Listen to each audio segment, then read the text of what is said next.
Okay, we are back. Hopefully, we are having zero problems now, and the sound is going to be good, and we're going to be good to go. I believe we were talking about this indie event before we had to reset, try and level ourselves out. I think the main event is going to be a semi-final match for their heavyweight championship tournament, and it's going to be Alex Colon versus Mance Warner. He's been getting a lot of play lately. Is Warner any good? I don't know. I think he's the CZW heavyweight champion. I think he just beat who was it? Is it MJF? Or he's some champion for CZW. He beat MJF, I think. I think he is CZW's heavyweight champion. I don't know if he beat MJF for that belt because I didn't know MJF was working CZW.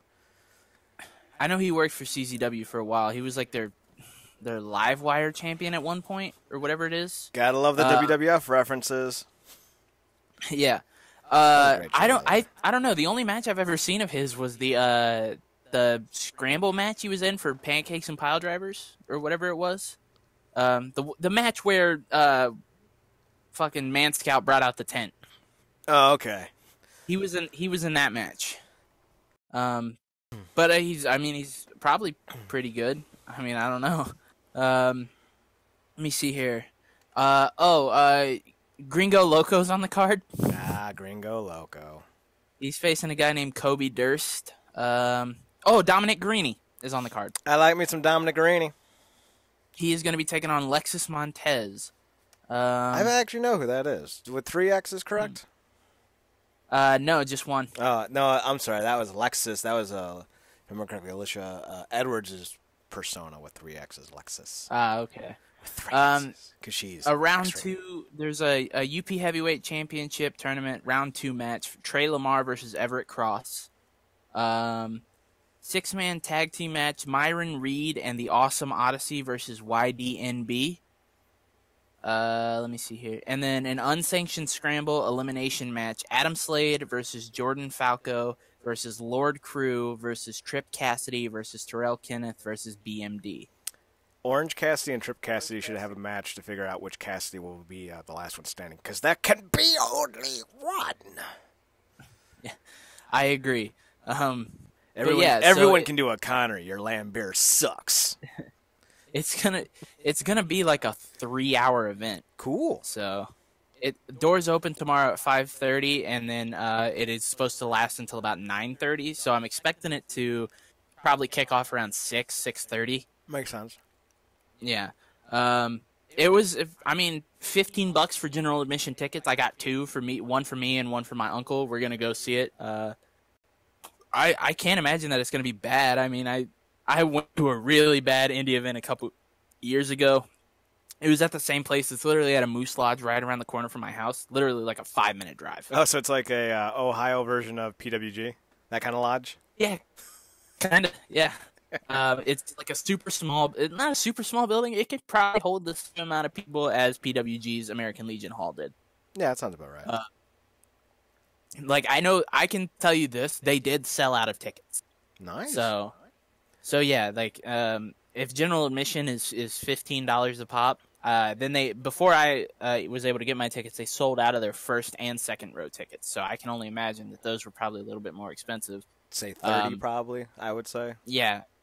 So, I mean, if this thing can hold, the American Legion Hall over there could hold about 500 people, something like that.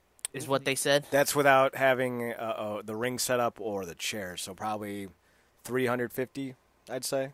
Maybe 400. No, I would say probably. I'll give them the benefit about 250 to 300 people. I think they could probably hold a little bit more than that if they space it properly. Yeah. But it's a very it's a large building, depending on how much. And when I was there last time, they sanctioned off a lot of the main room for locker room space and like backstage so that they could have a curtain. This was for a much smaller independent. It was like, I think it was like an IWA or something like that. It's like, I don't know, Ring of Honor. I've never heard of it. Are they any It good? was like no, trust me, it was like a real shitty indie. So IWA Mid-South? Worse than IWA Mid-South. Oh, AAW. Okay. So yeah, I'm going to that tomorrow, and then the goal is to hopefully go to see Endgame Sunday. I'm still trying to find like at least one theater that has 2 seats next to each other that aren't fucking in the very front row. Well, I'll tell you what. When I went to see it, I was surprised that Keanu Reeves as John Wick died while saving Superman. It was crazy. And did you know that Lawrence Fishburne is now playing Rocket Raccoon? Hashtag real spoilers. I would fucking cry laughing if that was real. And it's not even Lawrence Fishburne. They just dubbed lines from The Matrix on top of him. At one point, he turns to Captain America and goes, "If you take the red pill, then you will see how far down the rabbit hole you go." And then Thor's like, "Here!" I just like the idea of Rocket Raccoon giving the Lawrence Fishburne eye. I did actually see it. I saw it today. It was enjoyable, but okay. I won't say that it's like the transcendent moment everyone was banking for. These movies lose a lot of their luster with the information that comes out about the actors. You know, you start to piece these things together years in advance, and you're like, all right, I knew this was going to happen, but I didn't know how it was going to happen, kind of thing. Right. So I feel like that kind of takes away some of the luster, and that's mostly on Disney for allowing that kind of stuff to get out. But I didn't really think Infinity War was all that spectacular. It was good. I'm not going to sit and be like, it was a bad movie. I'm just like, it was fine. And, like, the things that they did because, spoiler, they resolved the issues. Right? Wait. You're saying Spider-Man came back? He doesn't have another movie in the pipeline. Looks 2 months ahead. What? Right. I'll just say that the way they resolved it are ways that I would not have done it as a writer, so... You know, you're either going to, like, bawl your eyes out like the people next to me did, and I'm like, God, it's a fucking movie. They're not going anywhere. You can literally see all these actors in new movies. It's easy. But I will say that as far as a conclusion goes, it's satisfying to a point. Mm-hmm. You know, it doesn't leave, like, much to be desired in terms of lingering plot lines. The one thing I will spoil, but it's not a spoiler, that I wish they had done is I wish they had brought in the Netflix crew. You know, there was no Daredevil, no Luke Cage, no Jessica Jones, no Iron Fist, no Punisher. And I thought that this was a great opportunity to bring them in, especially with the concept of, half the world's gone, at least half the heroes are gone. You could have done something there where like, you know, I'm trying to remember who survived the end of the first film, so I don't want to ruin anything. Cap was still alive. So, like, you could have done something where Cap would, like recruits all the street heroes into the Avengers and be like, all right, you're Avengers. And, like, that would have been cool. Because then, like, you could have, like, seen, like, Frank Castle fangirling over Captain America. Like, how cool would that be? Right. Like, him sitting next to him, hey, Cap, I don't know if this is inappropriate or not, but what was it like killing Nazis? It's not like a fetish of mine, but, like, I really want to know. Yeah, where he's just sitting next to him. He's just like, "Hey, Cap, I don't think this is the most appropriate time, but big fan of your work." Just like something simple like that. And the thing is like, okay, you lost Winter Soldier. Why not bring in Punisher? He's Winter Soldier, but better. Right? Like he's Winter Soldier without being a giant pansy. Yeah, like he's better in every aspect. And he's just like, "Oh, my brain's all brainwashed." Blah, blah, blah. Whereas Punisher's just like, "Yeah, I'm crazy. I know. What are you going to do about it? You going to kill me? Pfft, stronger people have tried." Right? Like, how funny would that have been? Or, like, Luke Cage, like, sitting next to, like, Black Widow, going, so you don't have any powers? How do you fight? And then, like, she kicks his ass, and he's like, nope. Okay, I get it. Yeah. Or Iron Fist just being in the corner. Hey, Iron Fist! And, like, they cover up Iron Man's mouth. Shh, shh, shh, shh. We're not bringing him. Come on, let's go. Before he notices. Come on. Everyone, let's go. And then Iron Fist looks up. What's going on, guys? He looks around. Guys? So it goes back to his phone. Like, and then we've got Danny Maybe we leave him out. We've recruited the greatest heroes of all time. Agent Coulson, Daredevil, Luke Cage, Jessica Jones, and Danny... I'm sorry, what was your name again, son? Danny Run? Ran. Oh, like Ran DMC. How white are you, Steve Rogers? It's just, like, I feel like he got dealt a bad hand because You mean he got the writing dealt a bad writing staff? Yeah, the writing for that show was god awful. Oh, see, here's the thing: when the dickhead brother, whose name I forget from the first season, Rand. When he is the thorn in your side and the most annoying character in season 1, but he becomes the most relatable and likable character in season 2, you fucked up somewhere. Yep. You fucked up somewhere. Yep. Yeah, I don't know. I have high hopes for it. I would say that you saying that it's a passable movie is good praise for you. Yes. I would agree with that. There's a lot of Marvel movies I just cannot fucking stand. Yeah, I know. You've made it implicitly clear. This is as far as because I see this more as a sequel to Infinity War, like I saw Age of Ultron, a sequel to Avengers. That's kind of how I view this. Age of Ultron was bad. Yeah, but so was the first Avengers film. It wasn't good. It wasn't bad, but it was very plain. Very plain. These two Avengers flicks are better than those two. I wouldn't say Endgame is going to be like the life-changing event that was 10 years in the making that everyone wants it to be. And people will tell you that it is because they don't know how to gauge a moment. These are the same people that thought Star Wars Episode 7 was the greatest film of the franchise. Looks over at them, stares. Really? So, no, don't buy the hype. It's not going to redefine your life, but it does bring to some conclusion some relevant and pertinent storylines that I think might move your heart a little bit. Some of it does feel a little bit too Disney in terms of like how they ended some story arcs. And you'll know exactly what I mean when I see it. It's that when you wish upon a star, and it's just like all like really just child, centric, positive moment kind of thing. You're gonna see it and be like, that's like I just got diabetes. That was too sweet. But I think it was a decent movie. I think it was well done. They spent probably most of its budget on special effects. So like at least it's gonna look better than the first two Avenger films and all the Iron Man films and the first two Thors. Yeah. And the first Captain America. Look, I don't care what anybody says. If anybody out there did the whole, I'm going to watch every Marvel movie in the cinematic universe leading up to Endgame in, chronological order or whatever, this is the correct way to watch it via the timeline and how everything should line up. You can absolutely skip, and I do mean this, you can absolutely skip Iron Man 2 and Thor 2. They are not important, and they both suck. Thor 2 is garbage. Dark World is boring. Nothing happens. The movie's off on an adventure together, and they don't want to be there, but they bond towards the end. And then Loki betrays him. The end. I didn't know that they were trying to make Thor into Sting. Yeah. Because everyone betrays him. What a schmuck. So, I don't want to talk anymore about it because I feel like even if we watch our tongues as well as possible, something going to slip out. Somebody will get mad. Yeah, someone going to slip out of my mouth. So I just want to say, have you watched The Draft yet?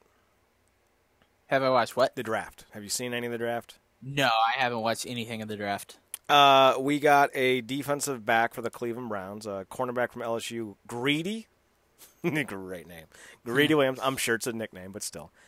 And I've been saying this, as a wide receiver, you shouldn't be greedy. As a cornerback, you should be Pac-Man greedy. Just, just take everything. Yeah. So I love that. I love that pick. And the Cardinals just dealt Josh Rosen to the Dolphins. Okay. So those are the big pertinent moves. And Denver drafted a Drew Lock in the second round. So everything else is kind of happening the way it's expected. I'll update as the Browns pick. So with that being said. All right. Let's get to it. So, yeah, we're going to be doing a very heavy spoiler cast about Cobra Kai Season 2, and generally talking about Cobra Kai for most of the podcast. I'm going to tell everybody now, If you do not want to know spoilers for anything that happens in season 2, if you're looking to watch season 2, I'm going to ask you, and I know this is a weird thing for someone whose podcast relies on views and listens. Come back and listen to the show after you've watched season 2. Yes, come back and watch it. But if you have not watched season 2 yet, please feel free to turn us off. Go watch season 2. Come back and listen to this on demand.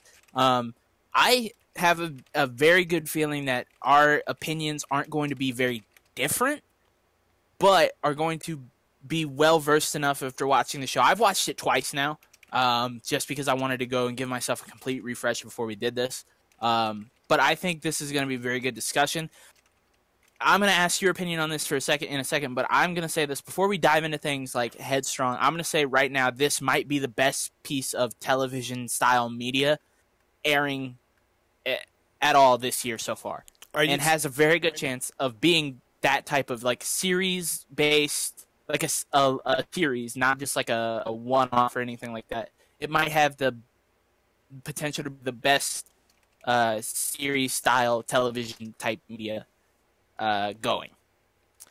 Are you talking about in terms of the layout of how the show is done, or just the show itself? The show itself. Okay. I mean, the layout, I'm saying it because you don't compare a TV show to a movie, obviously. Right. So I think as far as like television style media goes, how this is an episodic series, in the style of it's bingeable all at once like Netflix is, but it was made in a television style. Mm-hmm.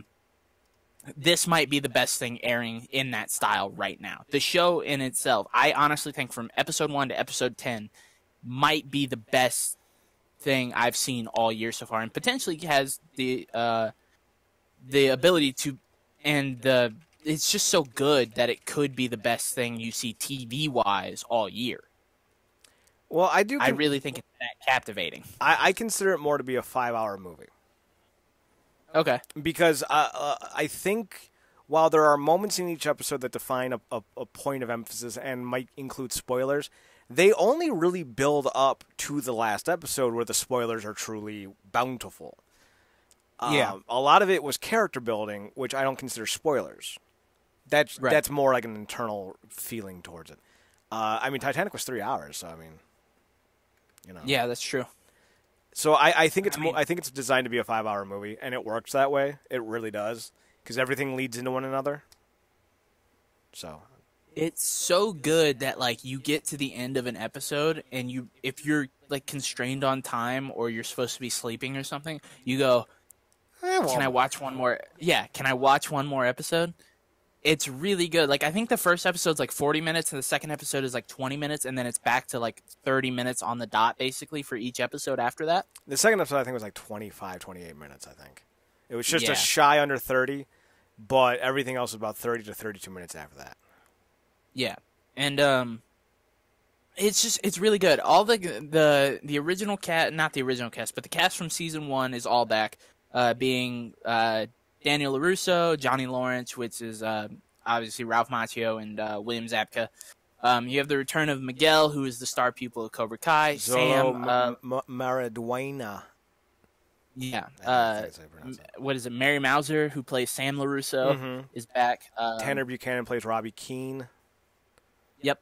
And honestly, before we get into it, Tanner Buchanan had probably the best evolution as a human being, as a talent between seasons 1 and 2. He was very flat, very deadpan in the first season, but he had a lot more emotional depth in this season, and I think that's because he's gaining more confidence in his skills as an actor.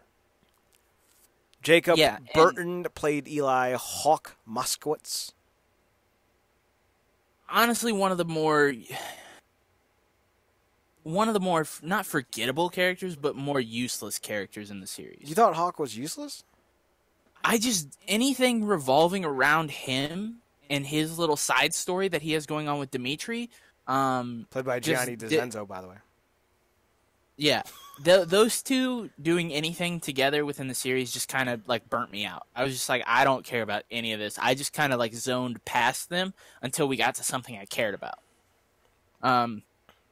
Like, I get it. He's supposed to be the antithesis to what Miguel is, and Miguel is really torn between the light and the light and the dark, the good and the evil, showing mercy, showing no mercy, but wanting to be better than what Johnny is. And Hawk is just straight up like, nah, fuck this, man. I'm kicking everybody's ass, and I'm just going to beat the shit out of everyone because I don't do nerd shit anymore. And he legitimately says the word nerd like 100 times this entire fucking season. And I'm just like, dude, you don't sound cool when you say that. Well, that's cut the nerd talk. That's the point, though. He's not supposed to sound cool. He's supposed to sound ignorant. He thinks he's supposed to sound cool. That's why he does it. He's one of my favorite characters because he's truly, unlike Miguel, who had a head on his shoulders, you know. And I said this to Marcus. I always thought that Miguel and Robbie ended up with the right teachers because Robbie needed to learn compassion with his aggression.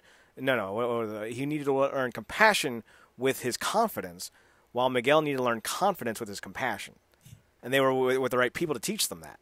But Hawk is what happens when you don't have either, and you don't listen to the rule, to the techniques and to the traditions and the ideas and principles that this is supposed to instill. He's what happens when you ignore that, and he's a great shining beacon of the opposition of what Miguel has become. Because I disagree in how Miguel is portrayed by some people. Because for me, I saw Miguel as he's literally so desperate to have a father figure in his life that he's willing to take everything he's told in and embrace that. He's such an empty vessel for these individuals.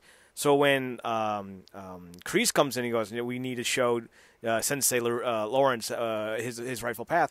He actually thinks if he does this, it'll be helping out Lawrence. Like, there's no malice. There's no like, oh, dark side. No, he literally is just a little kid who wants to make Johnny Lawrence proud of him. That's why, the last few episodes, like, he pulls away from that. And he's like, I see what he's doing. He kicked out Kreese. Hawk has the medal. I'm going to return that and all that. So for me, he's always just been someone who's trying to do the right thing. He just doesn't always know what the right thing is. He's not so much tempted by the dark side as he is unsure what the dark side is and isn't. Yeah. Which is why I love that episode where they went to the burger place together. Yeah. Speaking of Kreese, this season does bring in some new old characters. The return of John Kreese, who's played by Martin Kove, and the debut of Tori, whose last name we never get, which is very strange, who is played by Peyton List. All right, I know what you're hinting at, and there is this online rumor that Peyton List's Tori is John Kreese's granddaughter. I'm calling Pax out. I don't think at all. No, I didn't. I wasn't thinking that at all. I just thought that was weird because I was going to use her last name, but then I realized, wait, we never got her last name. She just introduced herself as Tori, and then nobody ever thought to be like, oh, it's Tori Meh. Well, we didn't get Moon's last name. We're not even sure if Moon's her real name. That's a very good point. But she was such a non-character even in the first season. I forgot she was in the first season. Right. That's why, like, when she showed up in the beginning of season 2 with Hawk, I was like, oh, right. I was like, he started dating that girl from the fucking bitch trio. Those characters don't make a return, obviously. The original bullies from that Miguel had to deal with when he first joined Cobra Kai don't return. The crew that Robbie Keane ran with, the two nerd idiot losers who steal shit all the time, return for one episode. And we also got the return of the original Cobra Kai crew. That episode from broke my heart. Episode 6 is the episode I think you were referring to. Yes, I thought it was 4. I was wrong. We're going to get into it more in detail, but I'm going to say this. I did and didn't like episode 6. I thought it was far too heavy of an episode for this show. It divulges very much from what the show is, being very lighthearted and being almost like a teen drama. Like a teenage soap opera almost. Mm-hmm. But this is like a Lifetime movie, like just brutal episode that I don't think anybody could watch episode 6 of this season, even out of context. You could sit somebody down and watch that. You're like, wow, this is so happy, and it's cool to see that Johnny Lawrence has got his head on straight, and all of his buddies are doing it, and then just the end of it, and you're just like, fuck, dude. Damn. It was the whole episode to me. It wasn't even just the end. It was the whole fact that one of them is in a hospice at 50, and it's like, damn, dude. I don't need to be seeing that shit. Come on. Yeah. I find that to be almost a cheap dramatic tool, personally. I would never write that kind of scenario for a fictional work when it's so real. Right. You know? That's just me. Right. That's just me. No, I completely agree. So yeah, we'll just dive right into it. So season 2 opens up with episode 1, which is Mercy Part 2. It literally opens up right where season 1 ends, where Johnny is in the Cobra Kai dojo and he is having a conversation with John Kreese. Time out real fast. Yeah. Can we just point out that the greatest wrestling nickname in the history of wrestling happened as the title of season 1, episode 1, Ace Degenerate? Ace Degenerate? Like, how is that not the greatest nickname in wrestling history? Someone needs to take that. A good point. Someone needs to take that. Ooh. Did I tell you my idea for a new tag team gimmick? It's going to be me and you or me and whoever. We're going to wear black boots, blue, nut-hugging tights, like real tight, red bow ties, nothing else. And we're going to call ourselves the quintessential Bob Backlund experience. Oh.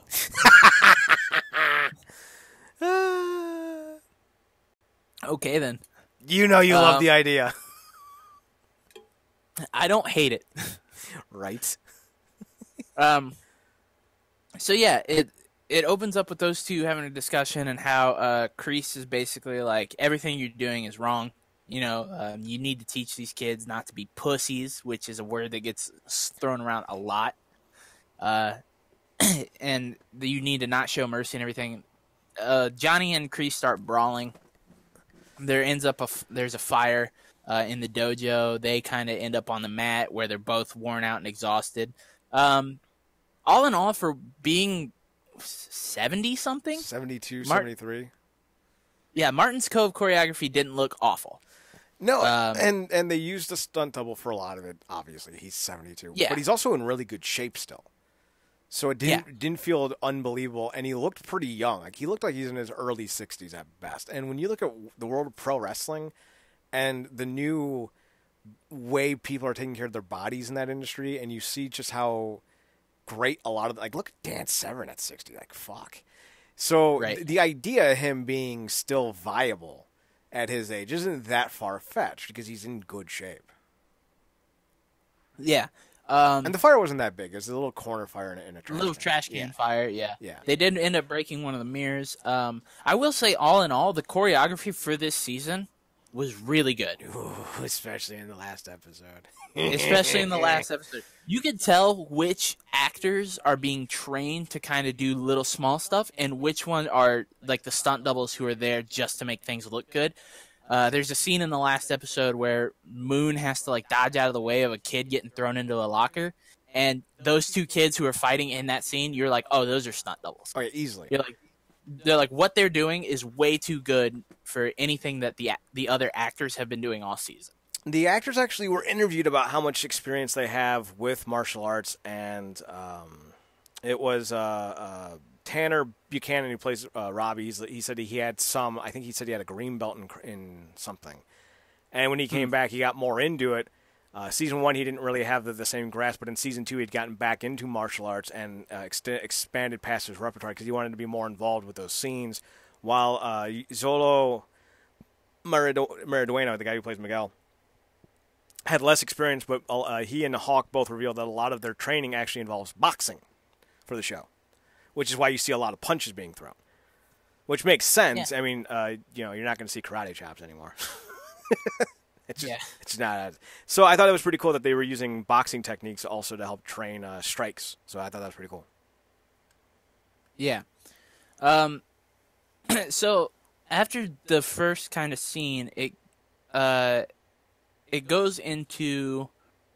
I'm trying to think exactly what happens because I know that they do. So the scene goes pretty dramatically. They do the fight. They break the window. They have a small little corner fire, but at the end, he basically chucks Kreese out of the dojo. Yeah. And then the kids come in the next day and they're like, "Oh man, Sensei Lawrence must have had a rage, or it was crazy. Why didn't he invite us?" Right. And Hawk and Miguel weren't in their gear. They had some new students, and Lawrence isn't having any of that. So he's like, y'all need to come back tomorrow. This is for already rolled-in students. Then he gives them just the biggest rundown, cuts them down like, y'all need to know that what you did wasn't about not having mercy, it was about not having honor, and that's not going to fly in this fucking dojo, you giant pussies.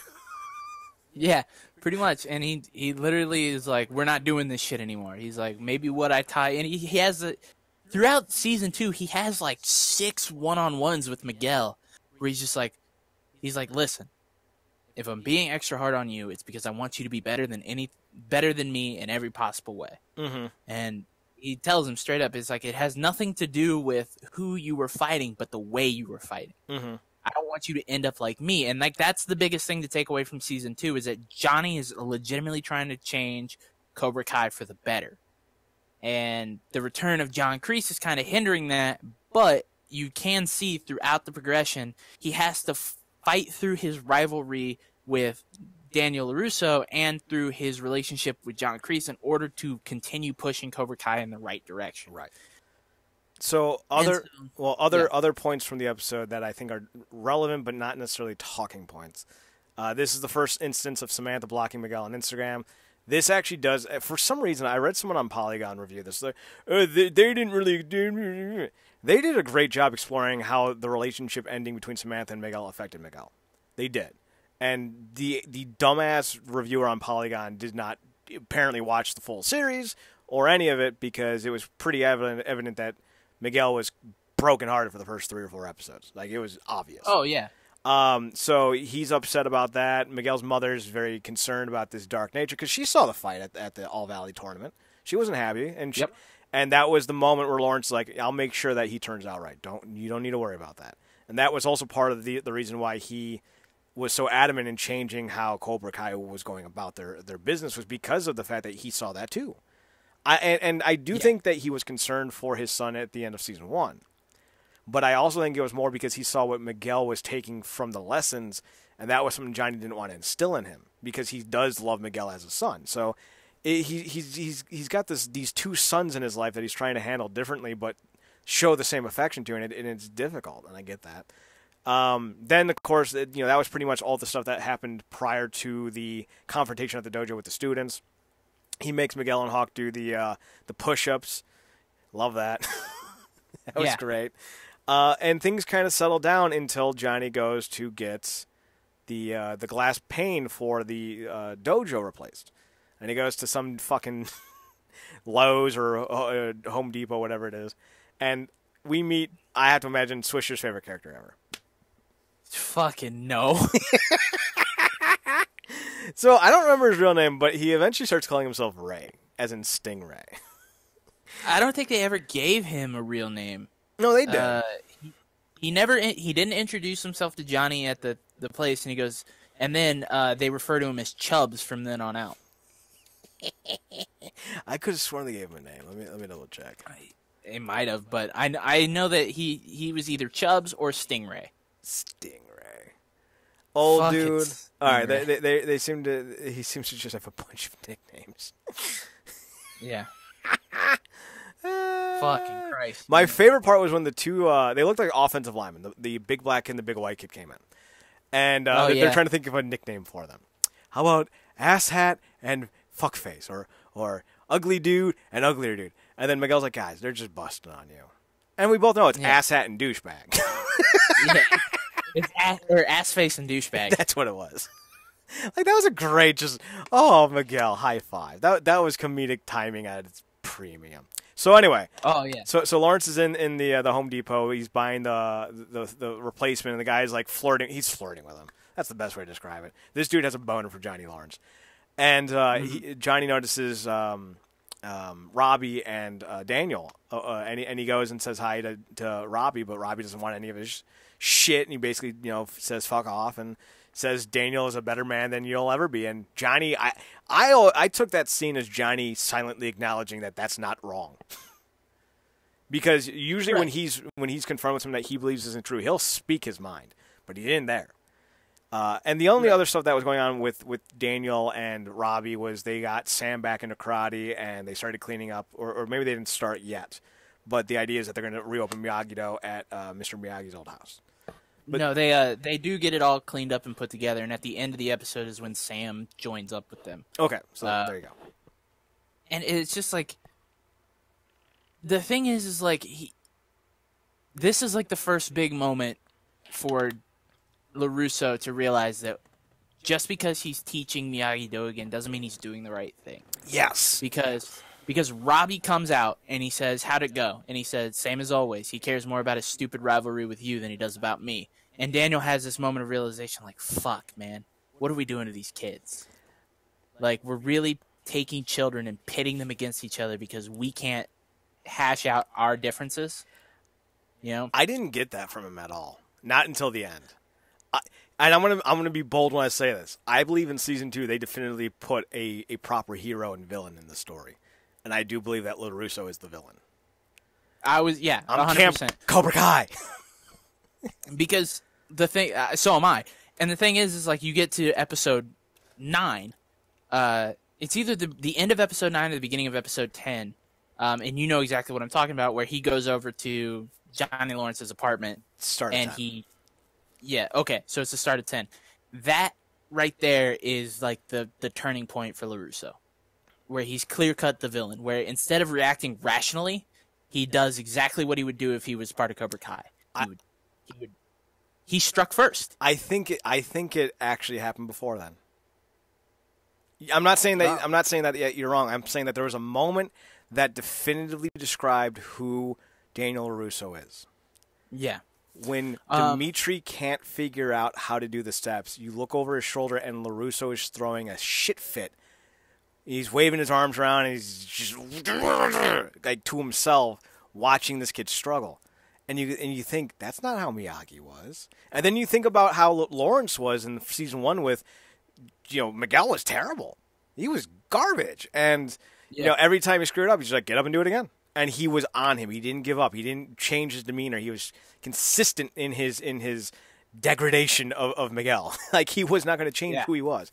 But you could see that LaRusso was trying to force that Miyagi-esque teacher mantra into that scene. And as he was doing it, I'm like, holy shit, you are not a patient man.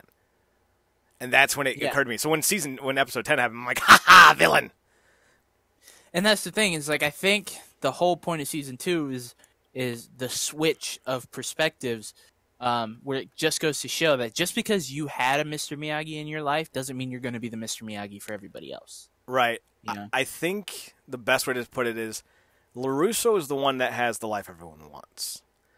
But he was also very fortunate. They both started from vastly different places. We know that last season we found out that Johnny came from money but didn't have any love in his house. His mother was the only person he ever had to rely on, and when she died, he was lost. And she died, I think he said, like right before the birth of his kid. So he was wrecked. And then you look at LaRusso, he never really had his dad. Like he died when he was really young. But his mom was always there, was always a constant, was always a positive force for good. Then he had Miyagi for a long time. Graduated college, started his own car dealership, met the love of his life, Sheldon Cooper's sister. That's who she is, by the way, in case anyone didn't know that. So, like, he had a very charmed life, and he became very centric on money and power. And he always had karate on the back end, but it wasn't a prevailing force for him. It was a tool. But you look at Lawrence, for him, karate was always something that he could rely on. And he got away from it. So when he came back to it, he came back to that almost wide-eyed, optimistic child that he used to be when he started. And he found his own peace again, even though he didn't have a nice place. He didn't have any money. He had a purpose, which is something that Russo doesn't seem to have. So it kind of made him, even though he's the more erratic, the less likely to be sympathetic version of the senseis, he's also the far more honest one and the least likely to surprise you with some type of diabolical action. And more likely to be the one who fights against supposed nature and does the right thing. Because in this entire season, he's doing the right thing. Yeah, 100%. And I think what you said is a perfect example for why a lot of people, not just as a joke, but like legitimately believe that Johnny Lawrence wasn't the bad guy in the original Karate Kid. Season 1 especially takes a better look at it, where all Johnny had was karate. Mm-hmm. His mom didn't care about him. She was married to this rich prick asshole. His dad was never in his life. His real dad. Mm-hmm. His stepdad was also just a massive dick to him all the time. The only things he had in his life were his friends, his karate, and his girlfriend. Yep. That was it. And here comes fucking Daniel LaRusso and he just takes that all away from him. And you can see where even though his actions are terrible and what he does to LaRusso in the original Karate Kid is horrible bullying things that he shouldn't have done, what he thought he was doing was protecting himself and what he had built for himself from someone who was trying to take it all away from him. There's actually a more valid point to that discussion because I forgot where I saw this, but somebody pointed out, if you look at the actual Karate Kid film, Johnny Lawrence was never the instigator. Daniel attacks him on the soccer field. Daniel attacks him on the beach. Granted, Lawrence did end the fight both times. Daniel attacked him at the Halloween dance. There was recompense. There was a comeuppance. You know, Johnny Lawrence wasn't the altruistic, turn the other cheek kind of guy. He got his revenge. And his girlfriend saw that as bullying, even though he saw it as retaliation. Which is not a good thing, but it shows you that these two individuals are more alike than they think. Yeah, 100%. And I think that's why, especially in episode 9, there was that moment of levity where they realized how much alike they really are. Yeah, with the scene at the Mexican restaurant. Mm-hmm. Don't you want to write that down? She's going to get something wrong. She should have wrote it down. She should have wrote it down. It's so good. And there's the little throwaway line where I believe it's Carmen, Miguel's mom, asks, "Do we want to get another round for the table?" And Johnny goes, "I don't know. Last time I went 4 rounds with LaRusso, I caught a foot to the face." That was great. Such a good line, and it made everybody laugh, and he made himself laugh. And it's like, wow, see, these guys don't really care about what happened in the past. If they're able to joke about it the way they are, they don't want to constantly sit there and fight with each other. And the whole conversation while the wife and Carmen are both in the bathroom about how he kicked Kreese out and he wants to change Cobra Kai for good. Johnny can see that what he's saying is genuine. Mm-hmm. That he doesn't want to be what he once was with Cobra Kai. He wants to turn Cobra Kai into something better. And that harpens back to the conversation that LaRusso has with Robbie and Sam in one of the earlier episodes. I believe it's like episode 2 or 3. Where he tells him, we don't need to stop them. We don't need to get rid of them. We just need to show them they're not different than us. We just need to show them that what they're doing isn't necessarily right. Yeah, we need to teach them the right way, I think is what he said. Or right, exactly. Which, I mean, isn't the correct way to go about it. They just need to find a way to coexist. But see, not to cut you off, but that was like an important line because when you think about it, that's how they think. To them, if you're not Miyagi-Do, you're doing it wrong. Right. That's an elitist point of view. Right, which is what I really think is the problem here is that instead of wanting to find a way to bury the hatchet, he wants to find a way to make them do karate the right way. Even though they are doing karate the right way, just maybe with a little bit excessive force. You know? Technically nothing that they've done has been wrong, and pretty much for the entirety of Season 1 and the beginning of Season 2, anytime there's any kind of outside conflict from the Cobra Kai side, like in a real-world fight situation, they never instigate. Whereas if you look at Miyagi-Do and the beach club fight with the teenage dirtbag pieces of shit that Robbie ran with, Robbie tried to instigate that fight. To be fair, Robbie did give them the opportunity to turn the stuff over and walk away. Yes, he did. That's the one time I agree with the point, but on that specific instance, I agree with Robbie. He was trying to get good publicity. He was taking it to people who stole his surrogate mother's wallet. He's about to throw down. I get it. But I do understand your point, and I do agree with you. A lot of times it's because you think about the roller rink episode. Yes, Tori's being a bitch, but when you shoulder pop someone, and then you go and you take out their legs while they're on skates, that's escalating from a 2 to a 9, or 2 to a 6 to be fair. Also, Sam drastically overreacted. Sam escalated the beach scene too. Yep. Where just give me the wallet back. Like, she automatically assumes that Tori stole her mom's wallet. She refuses to believe that it couldn't be a possibility. And then she tries to take her purse. Mm-hmm. And in doing so, gets shoved through a table of all the food. Yep. And it's Sam's fault. Yep. And then the house party. Things escalate because Sam wants to show the world that she's better than Tori. She has this inferiority complex about her that I don't know where it came from. Like, her mom's 7 foot tall of beauty. Her father owns the valley. Her brother's a schmuck who you don't have high expectations to top your sibling. Where's this inferior complex coming from? I don't get it. Right.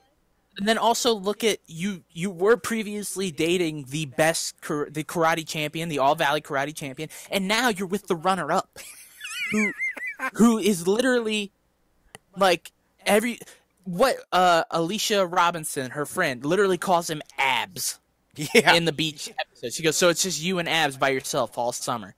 And people acknowledge the fact that he's the pretty boy. He is. He is Johnny Lawrence. Right. And that's the thing. And it's like Sam, what problems do you have going on in your life? Zero. Where is all this deep-seated inferiority coming from? You know? So that's something that kind of is almost misplaced within this season, where it's like, I understand she's broken up about the breakup with Miguel, because they both are, and they both are struggling with their feelings for one another, but that doesn't mean that she needs to lash out the way that she's been lashing out, especially when she does have a coping mechanism in her life in Miyagi-Do karate. And I think that's done on purpose, because it's supposed to show you that this Miyagi-Do, this calm Zen-like, form of expression through karate does not work for everyone. You've seen the benefits that it's brought to Robbie. Robbie is still rebellious, but he's now focused. He has a point. He has a mission, a purpose. He has self-control, or he's learning how to get it. But with Sam, she's always been docile, kind of reserved. So now she's thrust into this situation where her ex is dating Peyton List, who's fucking gorgeous. And now she feels inferior for the first time in her life, and she doesn't know how to react. While Robbie and Miguel have been feeling inferior their entire lives, so now that they have a little bit of power, they know that it comes with responsibility. And that's a dramatic character reflection that people aren't touching on, is that what happens to the person who's had everything, who's forced to admit that she doesn't have what it takes now to get everything. Yeah. And I think one of the big focuses of Season 2 is that it focuses on the world around Miguel instead of just focusing on Miguel. Miguel and Johnny and Daniel and Sam are like the four main focuses of Season 1. And Robbie. Kind of to a lesser extent, but he becomes one of the main focuses in Season 2. I thought Robbie had more expression and more point than Sam did in Season 1. That's just my takeaway. I'll have to rewatch Season 1 because I haven't seen it since last year. But for me, I thought Robbie and Miguel had much more screen time than any of the other kids. Right, and I think that Miguel kind of got put on the back burner just a little bit this season so that they could focus on building the world around him and focus on the relationships that he had built. His relationship with Sam, his relationship with Tori, his relationship with Robbie and Daniel and with Johnny even. Like, there is a respect between Robbie and Miguel. Mm-hmm. As much as Robbie doesn't want to admit it, as much as Miguel doesn't want to admit it. And you see in the scene where he returns the Medal of Honor after the Miyagi Dojo gets trashed by Hawk, he returns the Medal of Honor, and Robbie doesn't want to give him the credit for bringing it back. Mm-hmm. Not just to Sam, but he doesn't want to give himself. He doesn't want to let himself give Miguel that credit. He doesn't want to acknowledge that Miguel could possibly do something so good, because then he has to stop treating them like the enemy. And I think that's a great micro conversation to how we view society. Marcus and I talked on Tuesday about the idea of people still viewing Hulk Hogan as a villain. And we talked about why people still feel the need to do that. And I said that I think it's because society has lost the ability to identify what empathy is. Empathy is not agreeing with somebody. It's understanding somebody. And the minute you allow empathy into your life, I can understand why Hulk Hogan, who was in the midst of depression, suicidal thoughts, a divorce, his son nearly killing his best friend and being sued for it, he was in the worst 365 days a person can go through without losing a loved one. Anyone can go through. Yeah, I understand why he went to that dark place. I understand why he said some dumb shit. I don't agree with it, but I can understand it and I can empathize. And this show is touching on that idea of we have failed as a culture to be able to instill empathy in our children. Robbie does not have the ability to empathize with Cobra Kai because to him, Cobra Kai is the enemy. His mother said his father didn't want him. You know, he's never had anyone there for him except for Mr. LaRusso. Mr. LaRusso hates Lawrence, so I'm going to hate my father because the only person who's ever cared for me hates him. And that's a microcosm of today's society as a whole. And I thought that was a great, poignant scene. And you touched it. You hit it right on the head with that hammer. There was no desire in his life whatsoever to give him any respect or any credit for whatsoever because he was the enemy. Exactly. And the thing is, you look at Miguel and you look at Robbie, they have the exact same upbringing to a lesser extent. Here's the thing. Miguel's mom cared deeply for him and does care deeply for him. Whereas Robbie's mom, I think she does care. She's an addict, though. She just has her issues with drugs. Yes. And she can't be there for him. And she's constantly running off with guys. But the thing is, they were both missing that father figure. And they both grew up without wealth. They both grew up kind of almost in poverty. You know, you look at the situation that Miguel lives in. He lives in a small apartment in Reseda, California with his mom and his grandmother. We have to acknowledge that's more than likely a one-bedroom, too, with two other people. I would probably say it's probably like a 2-bedroom, and his mom and his grandmother share a room. Or he probably sleeps on the couch. Well, he has his own room. Oh, that's right. He does. We did establish that. You're right. Yeah, you see that in season 2 when they do the parallel. It's episode 2 where they do the parallel between Johnny and Miguel both waking up and walking out. Because like they're both doing sit-ups and his mother's made him some kind of like what are they? I think it was like eggs. No, what is he though? He's not Mexican. He's Honduran. He's from Ecuador. He's Ecuadorian. So she makes him this Ecuadorian breakfast, and it looks and smells so good. I'm assuming it smells. He's got orange juice, and he's got his eggs. And then you cut to Johnny. He's eating a Slim Jim and drinking a beer. And pounding his cores. That was fucking great. It's so good. And, like, you see that even though he has his own room, his living conditions still aren't great. He still doesn't come from money. Neither does Robbie. But they share a common fact in that neither of them, their dads weren't there. But they kind of do have a dad who wants to be there for them, and for both of them, it's Johnny Lawrence. And even though Miguel is getting more of a father figure out of Johnny than Robbie is, Robbie still kind of acknowledges the fact that his dad is trying to fix things as much as he doesn't want to. And again, that's what it comes down to. It's not that he knows that he's not trying. It's that he doesn't want to give Johnny credit because his mom kind of almost brainwashed him into thinking that his dad gives zero shits about him. And it really wasn't until that one episode later on when his mother came back and she's like, your dad is trying. And that's more than I can say about me. And, like, that moment, I think, right there kind of, like, broke all the ill will towards Johnny. Because, of course, at the end of episode 9, he goes to his dad for help.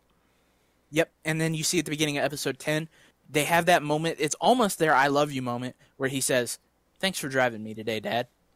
And Johnny goes, of course. Are Trapper Keepers still cool? Are Trapper Keepers still cool? He goes, yes, they are. He goes, I don't know what that is. He goes, mine was awesome. Had a jet fighter on it. It's such a great moment. Iron Eagle.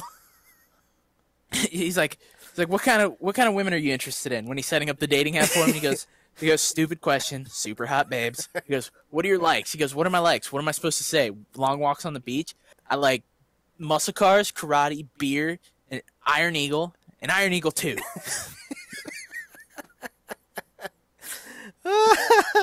That was such an unnecessary plot point to add into season 1 that he's a fan of Iron Eagle. I'm just so glad they did, though. Like, I love the fact that when he gets his laptop for the first time, the first, like, 4 things he searches are hot babes. Porn, Iron Eagle. He searches hot babes, wet t-shirt contest, Iron Eagle, and then Bloodsport. I love it. I love it so much. I think that's one of the charming things about Johnny is that you look at the complexity of the character, but then you realize that he doesn't think complexly. He doesn't struggle with, like, the kind of issues that Daniel LaRusso does, where he's constantly trying to juggle all these things. Johnny knows what he likes as a person. And when he has those scenes where he goes, it used to be so simple. You'd go to a bar, bump into a girl, kind of hard, but not too hard, but hard enough. And then you buy her beer. And it's like, he still operates simply. He doesn't think complexly. He doesn't have, not that he doesn't have the capacity, he just doesn't want to. He doesn't overcomplicate things. Here's a great definitive description. Johnny Lawrence might be outdated, but he knows what he is. Daniel Russo may be modern, but he doesn't know who he is. Yes. And I think that comes into terms in the beginning of Season 2 and the most of Season 1, where Daniel LaRusso is struggling to think, what would I do? What would Mr. Miyagi tell me to do if he were here right now? Mm-hmm. What advice would he have for me? And he's not thinking about what would I do as Daniel LaRusso. He goes, what would Mr. Miyagi have me do? He's so caught up in trying to do what Mr. Miyagi would have done that he can't do what Daniel LaRusso should do in the moment. And then you think about the start of episode 2, I think it was episode 2, where they go to that construction site with the cement mixer. Yeah. And Kreese is like, I don't know about this. And Johnny basically goes, shut the fuck up. I know what I'm doing. I believe that's... It might have been I think episode that's 3. Yes, it's episode 2. Yeah. Because that is the episode where they're doing the warm-ups in front of Kreese, and they start goofing off, and he cancels the lesson. Mm-hmm. He dismisses class, and he tells them to meet him on the corner of blah, blah, blah, and blah, blah, blah. At like 5 a.m. Yeah. And they're just mixing concrete, and then the cement mixer shows up, and he's like, get in there and make it spin. He goes, do you want to be like cement? Because what happens if that barrel doesn't spin? The cement gets stuck. Do you want to get stuck, Mr. Miguel? Yeah, Mr. Diaz, do you want to be stuck? No, Sensei. Miss Robinson, do you want to be stuck? No. Mr. Hawk, do you want to be stuck? No, Sensei. You know, he's all right. It's all about becoming complacent after winning. And I love it. Exactly. It was a great lesson, but he knew what he was doing. He knew how to reach these kids. He didn't need Kreese to tell him how to do it. In fact, the problems in this season that Johnny had were when he didn't trust his instincts and instead fell into his compassion and let Kreese take over at times.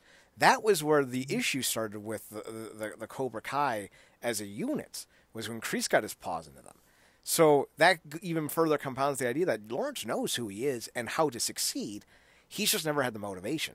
While Daniel's always had the motivation, but he's forgotten who he is. He's forgotten what he's about. He doesn't know who he is. So like, those are the two big screaming dynamics about this season that I think really cause all of the issues and motivation throughout the season.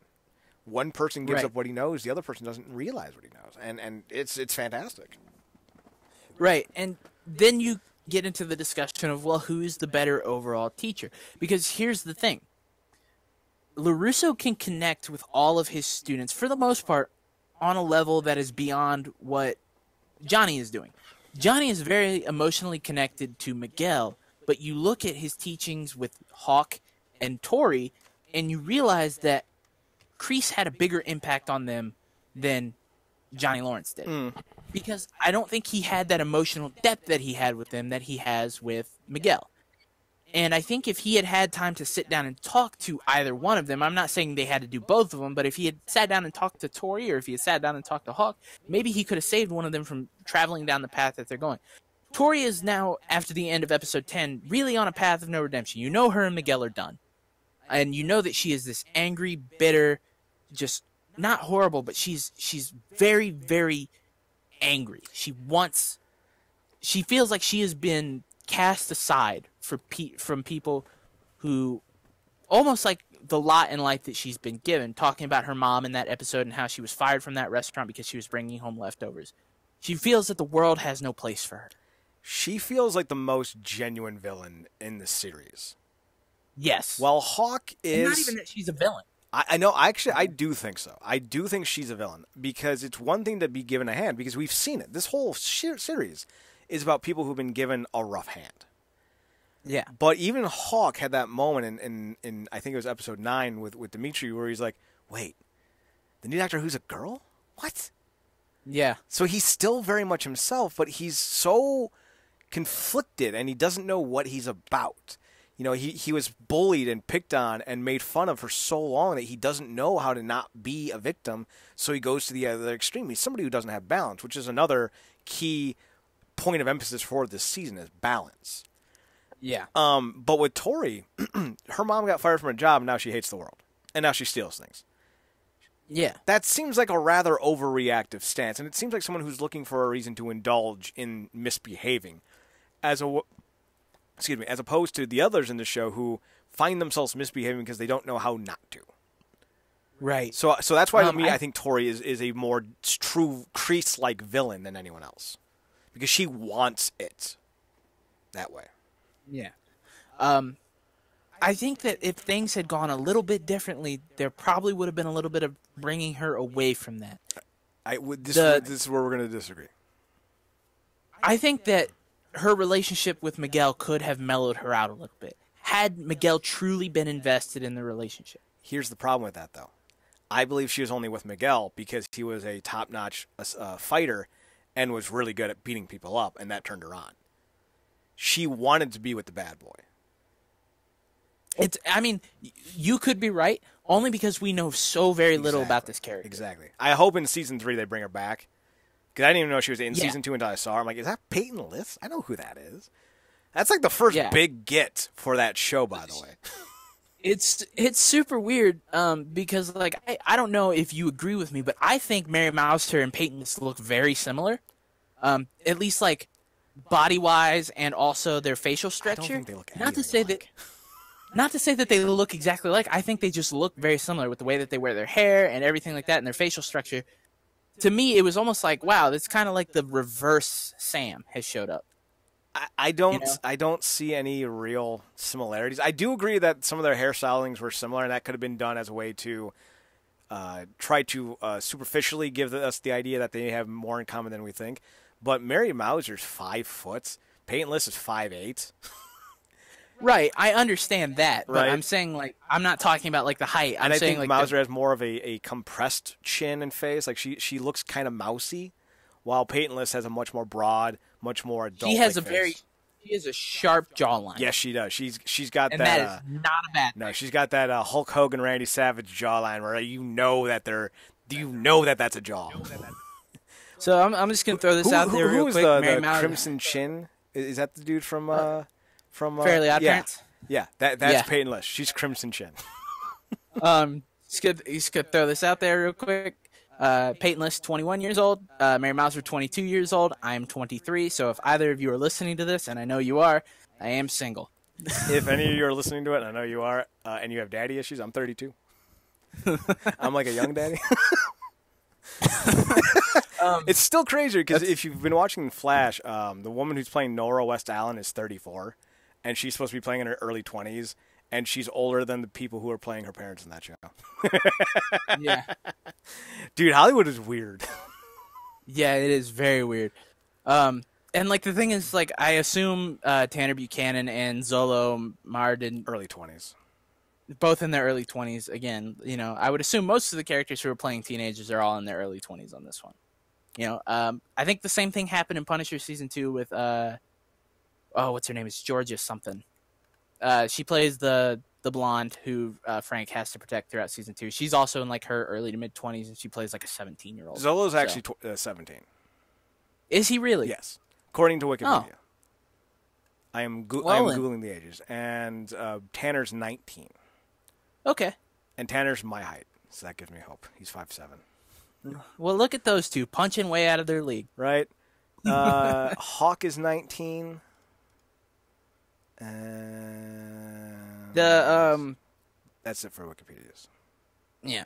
I mean, that's really where we can, like, I don't really care about how old Aisha and Dimitri are.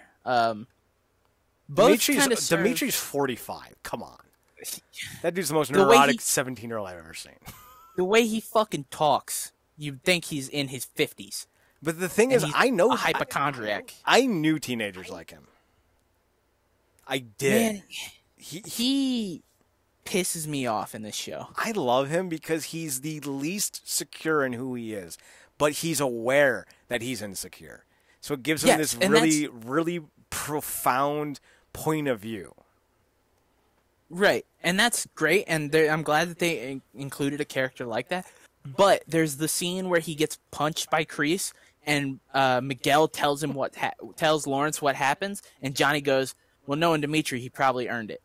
And it's like, he did. 100% of the things that he had happened to him in season 2, he had coming to him, except for a few things that Eli or / Hawk did where he was just trying to like fuck with him. Yeah, everything up until the Hawk full heel turn. Yeah, him getting because he got palmed in the face by Kreese. Probably just got slapped by him. Truthfully, honestly, if I was his dad, I'd be like, Dimitri, you know you had that one coming. Right, like you don't. First off, I don't know what world you live in where you can just walk into a building looking at an adult and just start criticizing them right off the bat. Miyagi-Do. And making demands. Miyagi-Do. Right. But he walks in, he goes, "Oh, thank God you're not the other guy. That guy's a bit intense." And you're like looking at this hardened, just fucking grizzled man in front of you who's not wearing sleeves and has a cobra tattoo, and you're going to think that this guy is going to fucking babysit you and placate all of your needs? And then he starts touching the cobra and going, it's not anatomically correct. He grabs his arm, and I'm like... That was the best. Like, first off, that could be construed as assault. Secondly, that can be construed as dumb. What are you doing, kid? Right. You laid your hands on him, so he has the right, technically, to retaliate. Not that he should, and I'm not condoning what Kreese did. I'm just saying Dimitri earned it. After the way he talked to Kreese and what he did within that scene, he earned it. And to me, I can't stand characters like that, where they have everything they do everything in their power to get to deserve, to earn the bad things that happen to them, and then they just fucking break down where they're like, he was the clear-cut aggressor. I don't know why this, man, you can't do that to me. And it's like, dude, you're earning it. Be more self-aware than that. That's the one thing. I think if he had been more self-aware, I wouldn't have hated the character. I think if he had really sat down and reflected on the things that he did that earned him, Hawk being an asshole to him, or Kreese, hitting him, and all these things, he was like, I guess I probably did earn some of that. Then I would be like, okay, well, at least he recognized it, and now maybe he can start to change his behavior.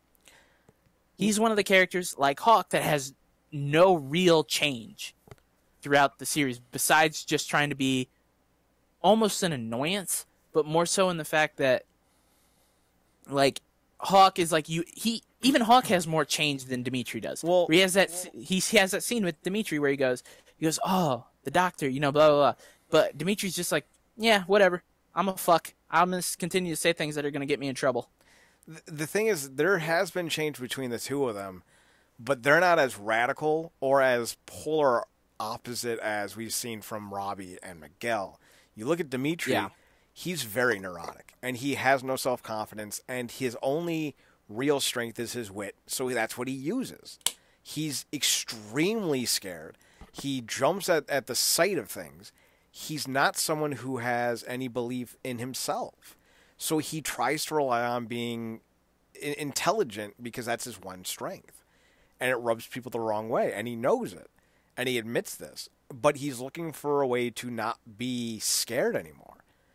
So when he goes and starts to train with Daniel, he starts to get some of these hopes and these ideas, and there's that very fun freezer scene where he actually gets the big lineman dude off his feet. Everyone's like, yeah, and then he gets kicked in the back because he thought the drill was over.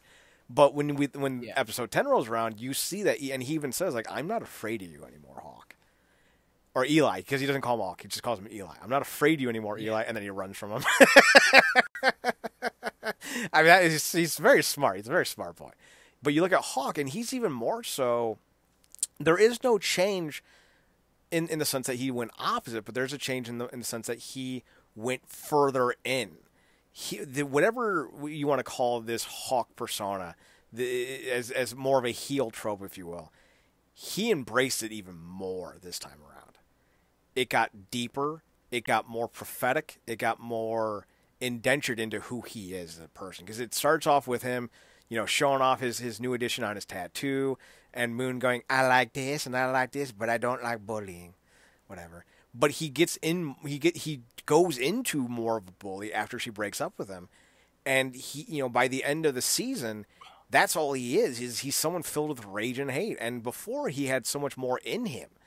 But the self-doubt that he was seeing, especially when Moon came out as bisexual, and like that whole like failed attempt at hitting on Moon's girlfriend before he knew who she was, that sent him even further into the shame spiral. And then Dimitri wanting to get something back after being insulted again by his former best friend shames him even more, and it forces him to go deeper into that Hawk persona. So now he's almost he's unable to be reached at this point as a human being outside of the Hawk persona. So that shows how further he's gone from the center. He's become an extreme. So there has been movement from both these characters, but not so much in the sense of Miguel and Robbie, because they had a complete 180 switch by the end of season 1. So I think when people realize, oh, well, there hasn't been much movement, there hasn't, but there doesn't need to be always. So that way you can actually gauge and almost kind of keep in mind how prophetic or how prolific the changes of Miguel and Robbie have been, because they're the only two that have been that drastic. Everyone else has been small and minor, because that's how life is. Only small and minor things happen throughout the course of a year, with extreme expectations or extreme what's the word I'm looking for? Extreme outcomes? No. Just small, minute possibilities, exceptions. That's the word.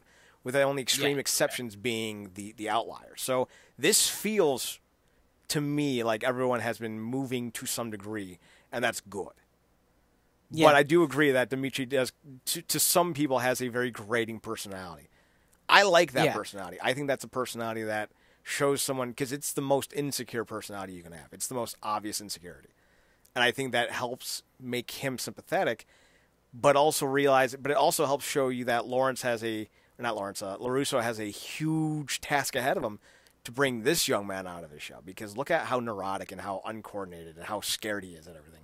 So it will make eventually turning him into something more be more of a victory for Daniel. But that, of course, is now up in the air, but we'll get there. Right, and like you said, Dimitri is like the biggest test to LaRusso, and it really shows that LaRusso has zero patience. Yep. When you talked about it earlier about how he's in the background flipping his shit because Dimitri just can't grasp what is happening in front of him, and LaRusso just doesn't know how to deal with it. And every time he struggles with someone in Miyagi-Do, it reflects back on him in that he doesn't know how to handle it. He constantly has to turn to the lessons that Mr. Miyagi taught him, and he constantly asks, what would Mr. Miyagi do if he were here, instead of trusting his gut, which, again, is the biggest difference between Johnny Lawrence and Daniel LaRusso. Johnny Lawrence is sure in what he knows and who he is, and he knows that he has to trust his instincts. Daniel LaRusso only knows what Mr. Miyagi taught him, and apparently Mr. Miyagi never taught him to think freely for himself. And that seems to be a big issue. It does seem to be a big issue, and it kind of reflects on the personal things happening, well, professional and personal things happening in LaRusso's life. As he's focusing more and more on Miyagi-Do throughout Season 2, he's neglecting LaRusso Otto, and he is neglecting his relationship with his wife, which is like the biggest change from Season 1 to Season 2, where you see that in Season 1, Johnny has no personal relationships until he builds one with Miguel and Carmen and more people throughout the series, and he kind of learns to rebuild these personal relationships. LaRusso in Season 2 loses most of his personal relationships because he's so focused on what he's doing and trying to beat Cobra Kai and not even show these kids that they have to, they don't have to be bullied and that they can stand up for themselves, but that he wants to beat Cobra Kai back into submission and make them go away again. He's so focused on that his relationship with his wife, and even Sam to an extent, and Robbie kind of disintegrate in front of him. He loses touch with his wife. She's so swamped with all the work that she has to do at LaRusso Auto, alongside Anush, who is he's probably like third in charge there. I think he was their top seller. I think that was his whole shtick. Yeah, he's the only. Yeah. Well, David Satraw's character, the guy who played Tommy in Titus, if you remember that show, he plays the rival businessman in Season 1, and in Season 2, he's poaching some of Daniel's best sellers. And I don't remember what this guy's name was, but he was trying to get him as well. And all he really wanted was Daniel to show up to show him that he respected him and wanted him to stay, because there's that scene where Johnny Lawrence shows up and punches him in the ribs because he wouldn't tell him where his son was. And to be fair, that dude had it coming. When someone's father asks you where the son is, unless there's a court order prohibiting them from seeing each other, you tell him or you get punched in the ribs. Yeah, I mean, 100%. And like the thing is, Johnny presented him with all the facts. He goes, I know that he is working here. I know that he's, with LaRusso a lot because he's training him. I've been to 3 of these LaRusso autos all across town. Just tell me where my son is. Mm-hmm. He doesn't threaten him at all. He just says, listen to me. He goes, I don't want to deal with your crap. Listen to me. Where is my son? And he presents all the facts. Yeah. He goes, where's Robbie? But back to the original point, though, being Daniel's relationship, Daniel not being able to smooth over that salesman's gripes and desires for a pay raise, which is something that the wife was willing to do, forced him to leave, and it hurt them as a business. And then they had to do that whole montage episode where they were selling cars together, which was cute.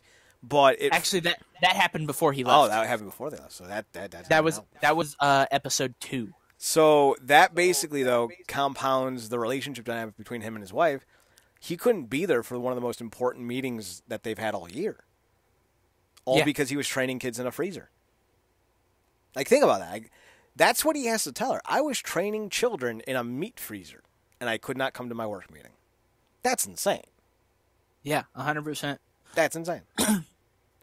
Yeah, and I think that kind of brings us up to one of the most important episodes of the season.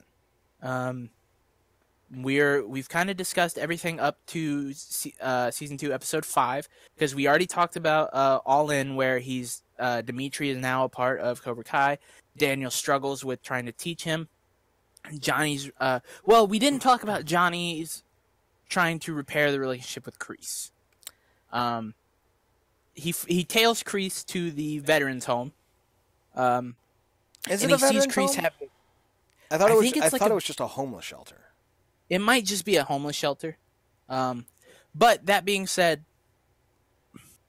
Kreese is there trying to shake down this guy because he said he broke into my Foot Locker. A lady busts in and says, Kreese, do you want me to kick you back out on the street? I got 100 people who are begging for that bed right there. I don't care if you go stay at a bus stop or sleep on the street or anything like that.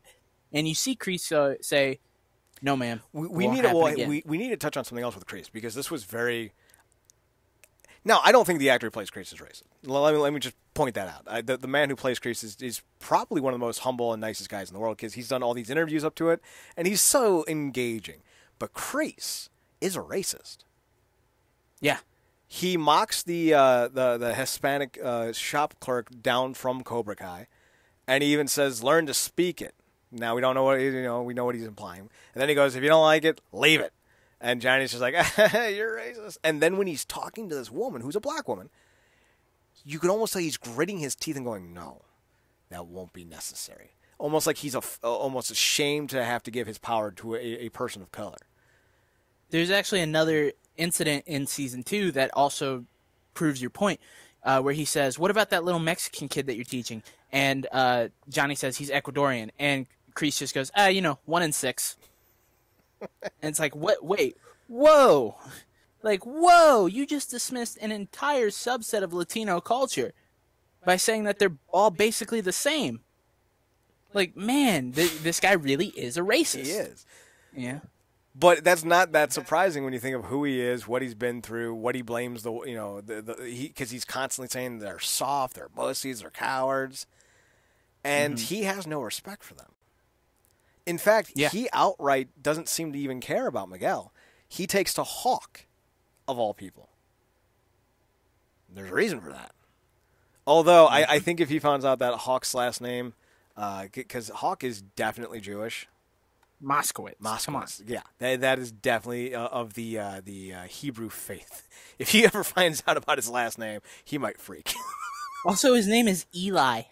Well, to be fair, Kreese might be a fan of Impact Wrestling and might not even realize that Eli wasn't a Hispanic, not a Hispanic, a Hebrew name. Let's be real. Eli's a very biblical name. Yes, but then again, Kreese doesn't strike me as a very biblical person. Right, but Eli Moskowitz, come on. Yeah, but they only call him Hawk, so he may not know.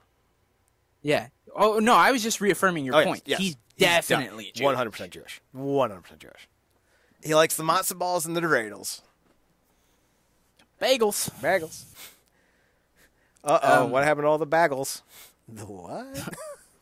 Watch the movie, folks. It's a good show. They have this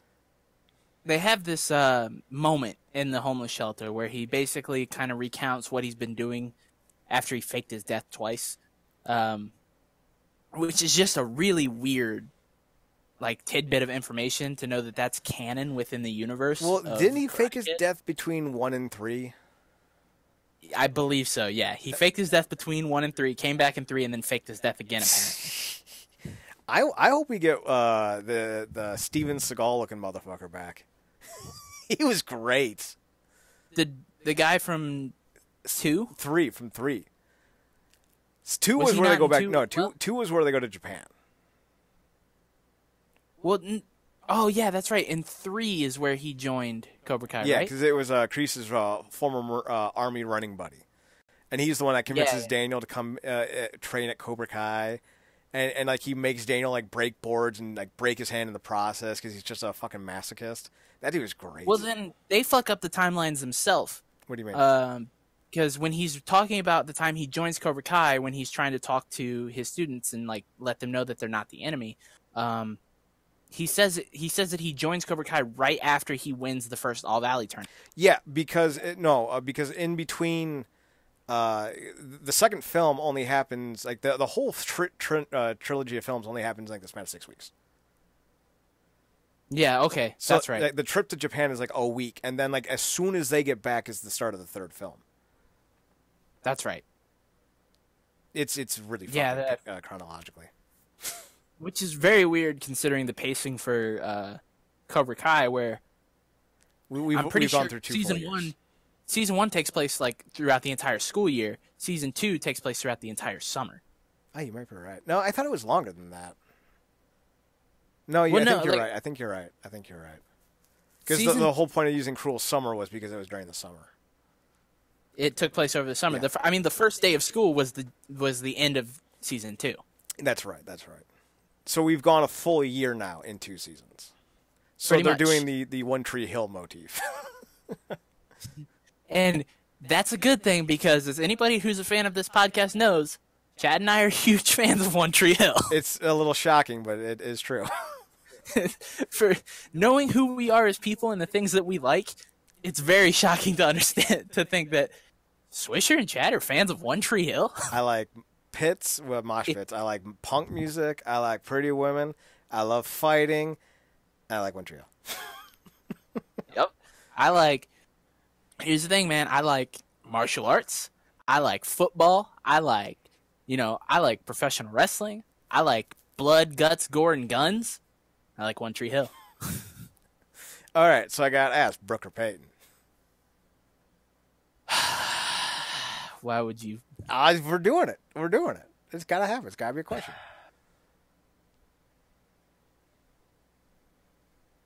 Man, you're really fucking putting me on the spot here. I'll answer. Let you think about it. Normally, I would go with Peyton. She's bubbly, fun, personable, right kind of energy for me. But I'm going to pick Brooke because she's fiercely loyal and she never wavers. And that's the type of relationship I want. I want someone who's going to fight for me even when I don't think I'm worth fighting for. And that's what Brooke does. And all she wants is a little family, and all she wants is to be loved. That's perfect, man. I can get behind that. So, here's the thing. You've put me in a tough spot here because I like Brooke better as a character. However, I have more of a thing for light-haired women. Mm-hmm. And, Peyton, Hillary Burton, but Sophia Bush. Right? Come on now. I gotta go. As much as it pains me to say it, I gotta go with Brooke. Right? Because, Sophia Bush, Right. let's be, Right? So much. So much. Those eyes, that jawline. What's up with the women with strong jawlines these days? I love it. Yeah. I love it. So, yeah. We're done with episode 5. Yeah, we're done with episode 5. Kreese manages to worm his way back into the dojo, and then we get to episode 6. Talk about 6. I need to run to the bathroom real fast, so I don't really have anything to say about season 6. It was too real for me. Episode 6? Yeah. I keep saying season. Yeah, I know. It was too real for me, so you handle that, and I'll send you a message on Discord when I get it back. It'll only be 30 seconds. Okay. All right, so basically the way that episode 6 goes, Kreese is now back in the fold with Johnny and is helping teach at Cobra Kai. And you see that they're really working together well as this duo because Johnny doesn't realize that Kreese has ulterior motives. He really thinks that Kreese has changed. However, there's this huge fight at the mall between Hawk and Robbie and Sam because Hawk and Eli, because Eli wrote this bad review on Yelp about the Cobra Kai dojo. Or no, not Eli. Dimitri is who I meant to say. Dimitri wrote this really bad review on Yelp about Cobra Kai because Kreese punched him in the face. So there's this huge fight at the mall. Hawk gets his ass kicked by Sam and Robbie, and Kreese kind of tells him that he says that he lost, but he says, no, you didn't lose. You don't lose until you choose to lose, basically. And so he goes to the Miyagi dojo, and he just destroys it. He tears everything up, and he also steals Mr. Miyagi's Medal of Honor. In episode 6, Kreese, it gets revealed to Johnny that the Miyagi dojo got destroyed by Daniel, and he tells him he had no idea what happens with it. And so Daniel is punishing all of the students of Cobra Kai, or Johnny is punishing all the students of Cobra Kai because he wants them to return the medal. He tells him that's not how we do things here at Cobra Kai. But he gets a phone call in the middle of it. He finds out that he has to go take care of some business, and he leaves it to Kreese to kind of take care of the dojo while he's gone. So Johnny ends up going to the hospital where he meets up with his old crew from the original film, Tommy, and then a couple others, and they kind of reconnect. But they realize that Tommy is in the hospital because he has it's either cancer or some type of disease similar to cancer. Welcome back, Chad. Yo. So I barely got through like half the episode. Sweet. Yeah, so they find out that Tommy has cancer, some sort of it. You know, he's bedridden in the hospital. Johnny tells him he's going to fight it, and he says, no, I'm done. We're past that. It's in his brain. There's nothing they can do with it. But they find out that they check him out of the hospital for 24 hours. And so they're going to take him on this road trip where he's going to have one final ride on some Harleys. They're going to go out to bars, and they're going to have a good time. They're going to camp out in the woods. They go out to this bar. Well, before we do that, the one thing I want to point out is there's actually 5. There's the 4 henchmen. Yes. There's Tommy. There's the nice guy who's like, I'm sorry, Daniel. I'm sorry. Fucking pussy. I don't remember who the other dude was in the movie. But then there's the most iconic of the villains, Dutch. And the actor who plays him is no longer in acting, but he was open to the idea, but he couldn't make time with his actual day job. Because I think he's like an agent or a producer or something like that. So instead what they do is they're like, oh yeah, and Dutch is still in prison. Yeah. But what is it? They say when that judge said 5 to 10, she really meant 10 to 20. It's just a great line. But yeah, so they go out and they're all out at the bar and they're talking about what they've been doing in their lives. And Johnny kind of explains to them what's going on with Cobra Kai, and they all express doubt because they all know what kind of monster that Kreese is and what kind of person that turned Johnny into. And they know that Johnny's not a bad guy. Mm-hmm. You know, they know Johnny probably better than anybody. The only exception to that would maybe at this point be Miguel, but Miguel doesn't really know what younger Johnny was like. Right. And through talking with them, you can kind of realize that they don't really expressly like what he's doing, but they can see in his eyes and the way that he's talking about it that he does want to change Cobra Kai for the better, and that he really enjoys what he's doing. You know, that he takes pride in the fact that he's trying to make Cobra Kai better than what it was when they were a part of Cobra Kai. They end up, you know, Tommy says that he wants to play some pool. They go to try to play some pool, and there's this real douchebag who's harassing this woman, and he says, you know, he's like, you guys got something you want to say to me? And Johnny says, yeah. we got next. He looks at Tommy, who is obviously gone through, all of his chemotherapy and everything like that, and is an older, he's completely bald. He's a little, beat up and wrinkled looking. And the guy says, that's the ugliest Make-A-Wish kid I've ever seen. And he basically instigates a fight, tries to put his hand on Johnny. Johnny pretty much, I think in like one foul swoop, almost breaks his wrist and then pulls a giant gauge out of his ear. Yeah, that was great. It's great. Brutal scene. Then it ensues in this giant brawl, big bar brawl where all of the Cobra Kai guys, including Tommy, get involved. Tommy, very much to his credit, does the best thing where he throws like one punch really, and it's slow, but it still has some force behind it, and then he backs out of the rest of the fight because he knows he can't keep up, and it's really smart that they did that because it would have been really weird for a guy who's got, days left in his life. Hours. It would be very weird, as we know, or as we don't know at this point, but as we will come to find, he's got hours left, so. He throws one punch, he gets out of there, and the other three kind of take care of it handily. And it's this really great scene. And then it cuts to them out in the woods camping, and he has a one-on-one with Tommy where basically Tommy just reaffirms with him, I know that you're trying to do the right thing, and I know that you have good intentions, and things are going to work out for you. And he tells him that the biggest important line is like, you've got something that a lot of people don't have. You have time. And that's like kind of a big resonating line for that scene, and it kind of becomes more important as the next scene plays out. But I feel like you were about to say something. Oh no, I think he said something to the effect like, "I'm proud of you." Yeah, and he kind of reaffirms to Johnny that he's on the right path, and he tells him about that. He's like, you have something that a lot of people don't have, time. And take your time, figure out what the right thing to do is. But I know no matter what, at the end of it, you're going to do the right thing, And he's like, and he tells him basically, I'm proud of you. The next morning, Johnny gets awakened to the sound of his buddies shouting, Tommy, Tommy, wake up, wake up. And you come to find out that Tommy had passed away in his sleep. And it's a really heartbreaking moment. It's very real.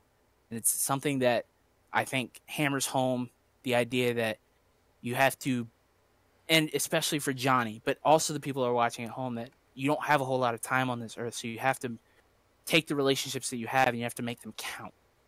And I think that kind of hits home with Johnny towards his students, where he doesn't want to turn these guys into mindless monsters who are just going to beat the shit out of people for no reason. He wants to turn these children into good people. It's a very hard episode to stomach. It's very, very real to a point. And it would be very difficult to be in that position for a lot of people. So I can only imagine, as someone who's experienced loss similar to that, it's very tough to take in, especially when you're there in the moment.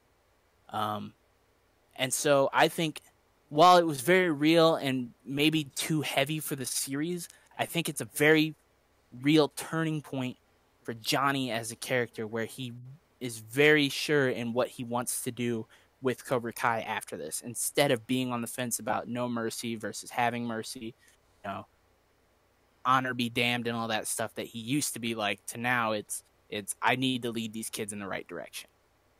So yeah, that it's a very weird episode in terms of what the rest of the series is like. And it's also very weird placement considering it's episode 6 and there's still 4 episodes to go after this. So yeah, that was episode 6. Episode 7 is a little bit more lighthearted to a point. He takes, I believe this is the episode where they take the Cobra Kai dojo out to Coyote Creek, and they have the War of the Headbands. I won the red and black headband challenge out by Coyote Creek. I'm sure you know what that means. It is also the episode where Miguel... So basically, they get split into teams. Basically, the teams go like this. On one side, you have... LOL was actually the freezer episode, I think. Was that the freezer episode? I think so. Okay. I'm looking for it right now, so... It may also be it may also be the Coyote Creek episode too. I'm just. It is the Coyote Creek episode. I'm seeing here on IMDb that the picture associated with the law is them in Coyote Creek lined up. Okay. But I think those happen back to back. Anyways, okay, Team Black, I here's believe. the recap. Amanda wakes up to find Daniel has left early for the dojo despite being needed for the dealership. When Daniel arrives at Miyagi-Do, he thinks Robbie is there, only he finds Kreese with a challenge and a threat. Sam and Moon share girl talk over hemp smoothies. Johnny returns to Cobra Kai to find Kreese has taken over the office. Both dojos have a tough training session. That would, I guess, be the Coyote Creek aspect. And then Anush quits the dealership, leaving Daniel with some tough choices to make. Sam and Robbie's relationship heats up. So that's the recap. Oh, right. I think episode 7 is like really where Sam and Robbie make it official between them two. Yeah, that makes sense. Also, the episode where his wife is officially done with this shit with Daniel. Mm-hmm. And the fact that hemp smoothies don't have THC in them. So, didn't know that. Yeah, it's like a really weird point, right? Like she makes a weird 180 from season 1 to season 2. She really does. Hemp smoothies, drinking. She's like, well, Moon is like this non-character in season 1 who's like your typical Valley girl, and then all of a sudden she's like super hippie. But now we know why, though. In episode 9, we find out why. Yeah, we do find out why. Granted, it's inferred, but still. Yeah. So episode that has Coyote Creek where they're split into 2 teams. One black team and red team. Black team is Johnny team. Red team is Kreese's team.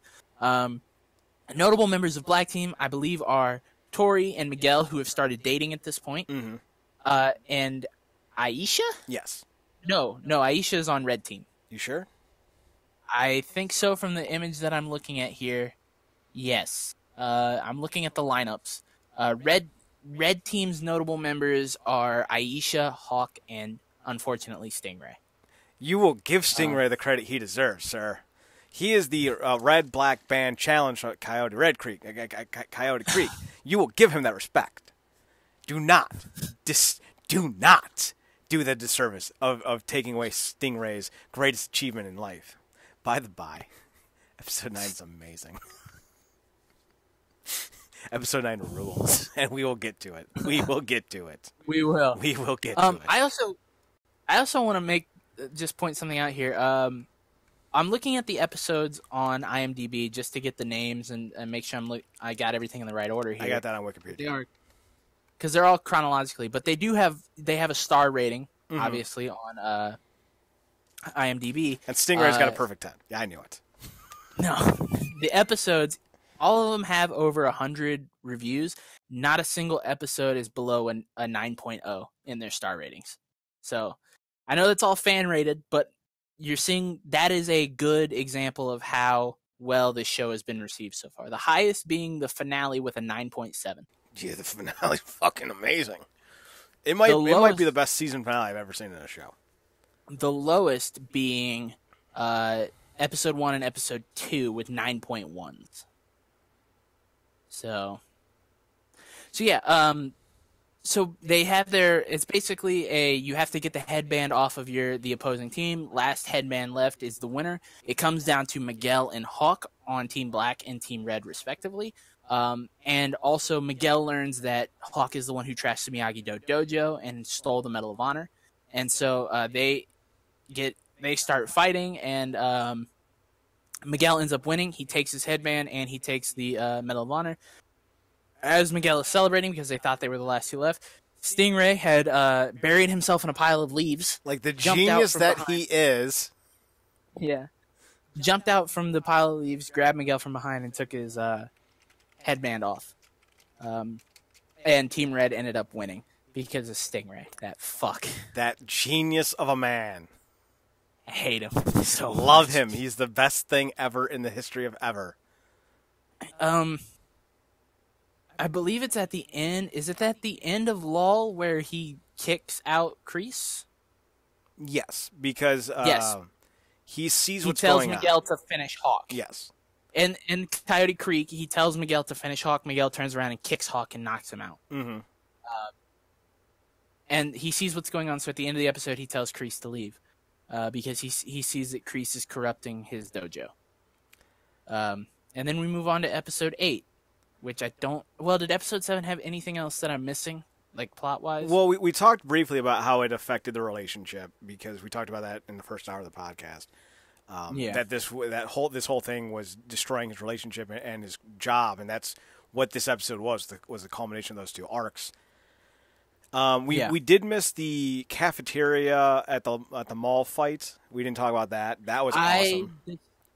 I discussed that. I kind of glossed over that for episode 6 because I believe that is where that takes place, or episode 5. It's one or the other because it was 5, I think. Yeah, because I had to set up the stealing of the medal, the Medal of Honor, which happened because of the mall fight.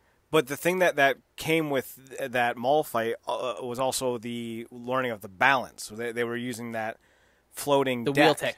Yes, they were using the floating deck to learn the wheel technique. Yeah, and that was a big point of emphasis. Was the whole point of balance in this season. Yeah. So I dug the hell out of that. Oh yeah, it was a really cool choreography for that one. It's kind of it also showcases the growing relationship between Robbie and Sam. And you kind of have the antithesis of that over there with Tori and Miguel, where like Robbie and Sam really grew into this relationship, whereas Tori and Miguel were just kind of like, "Hey, make your move." Literally, that's all she said. Make your move. Tori is like, "Maybe you just need to make your move," and Miguel kissed her. And now they're dating. That's definitely a physical relationship on Miguel's end. I don't think he loves her. I think he likes her. Well. And I think he respects her, but he's not over Sam yet.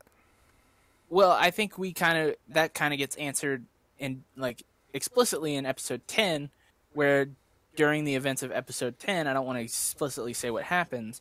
Yet, we'll get there. Miguel screams at Robbie, "She doesn't love you; she loves me." Yeah. Whew. But he didn't say how he felt. He did not say how he felt, but I think that is kind of apparent as to how he feels. He knows that she still loves him the way that he still loves her. We'll talk about that because I think there could be a second methodology to why he said that. So Gloria Love was the skating episode where they go to the skate rink. Yes. And this is where Sam full on goes heel. Now, granted, Tori's an antagonist and she's poking and prodding, but to be fair, Sam is, she's not exactly being the most respectful ex-girlfriend. And she's given, poor Miguel some shit, and they try to apologize to one another, and Tori's not digging that, and she, shoulder checks Sam, doesn't really do anything more than that. And as she's... Yes. So let me say this. There is that scene where they're standing in line at the skate check, and Sam does say, "How could you date someone like her?" Yes. And Miguel says, "You don't even know her." Mm-hmm. And she goes, "I know enough." That's a heel move. You don't just say, "I know enough." All the heel.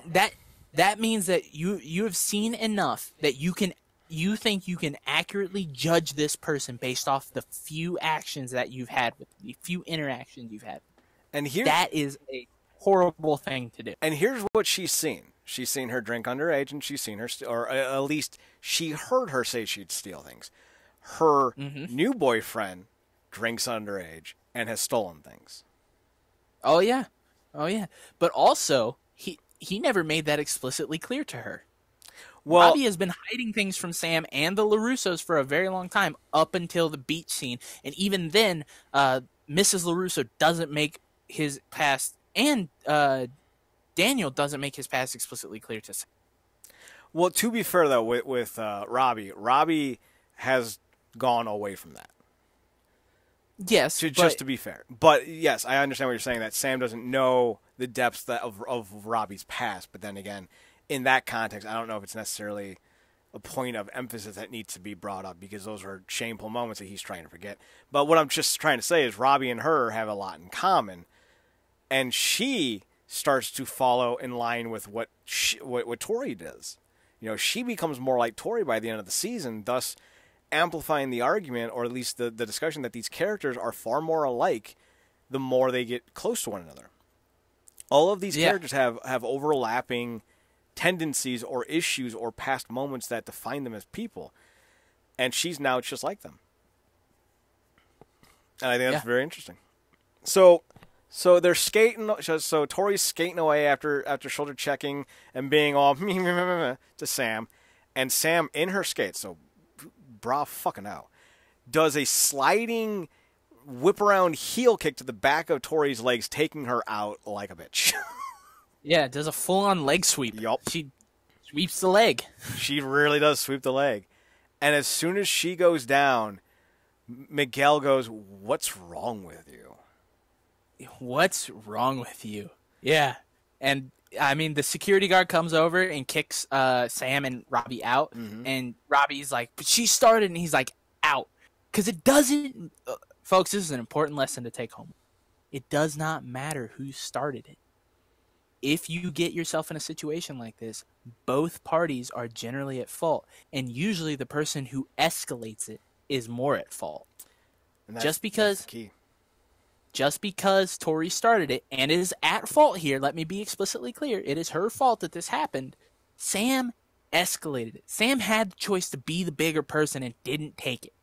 Instead, she sunk to Tori's level, and even lower than that because she took her legs out from underneath her, and then she had to pay the price for it. Yeah, maybe it's unfair, but the fact is you brought it upon yourself. There's no reason to respond to anything like that. As much as I am, for defending yourself in a situation and making sure that you are properly equipped to defend yourself, don't escalate it. Do not give in. This is a very important lesson from this episode to take home. Is just because you didn't start it doesn't mean you aren't directly at fault. I think it was either episode 4 or 5 where after the break-in at Miyagi-Do, Daniel runs over and he's like, "I'm not going to throw the first move." And Johnny's like, "I'm going to be the bigger man and walk away." And he just walks away. And that there, and granted that's how Kreese was able to supersede, but we'll get there. But that right there is again, another counterpoint. Daniel went looking for a fight. Sam went looking for a fight.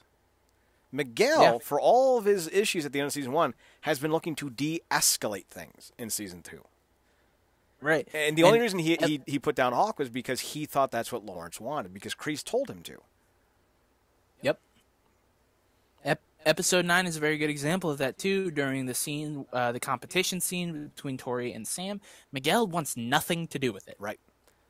And in fact, Robbie's to really be fair, Robbie there doesn't to support Sam. And Robbie doesn't want anything to do with it either. Like both of these dudes realize that they're broaching very bad vibes. Like this is not something we should be going after. Mm-hmm. This whole rivalry with Tori is taking Sam down to a level where Robbie doesn't want to see her at. And also the same with Miguel. He doesn't want to see Sam do these types of things because he still cares about her. But also, he doesn't want to be at odds with anybody. Mm-hmm. He doesn't want to be fighting. He wants to be able to enjoy what he enjoys, live his life, and learn his karate, he wants to be better than Sensei Lawrence. Mm-hmm. And this isn't how you do it. These types of actions and these types of fighting and these, even though they're only like supposed to be, it's a friendly competition, it's not. They're doing this because they want to prove to each other that they're better than them, and it's not about that. And it's just like you see the rivalry really switch from Robbie and Miguel to Sam and Tori. Mm-hmm. Yeah. So, was there anything else in season, or not season? Was there anything else in episode 8 that was like really important? This was also the episode I think where Miguel returned the medal. Yeah. Okay. I think this was that episode. Was episode 8 the episode with... Oh, no, I'm sorry. Episode 7 was the episode where he brings the medal back. Yeah. Episode 8, Glory of Love, also has the sit-down moment with Johnny's mom and Daniel's mom and Daniel, where he's going through the scrapbook. Is this... okay. Was this also the episode where Johnny goes to the bar, meets the chick who bumps into him? Not hard, but not that hard, but hard enough. Was that episode? Yes. Okay. Yes, because at the end of it, he ends up asking Carmen on a date because he beats up the British guy. That was great fucking scene. But then he shows him mercy because he's learning, because he's such a good boy. He's about to bash his skull in with a trash can lid. And then he shows him mercy. Also, the weirdest thing about that scene is that there's a metal trash can in 2019. Right? Good for you. Good for you, Reseda, California. We can assume he's in Reseda somewhere. Right? Like, let's just also, throwback to season 1, where the third date he goes on that night is the lady who he hung up her TV.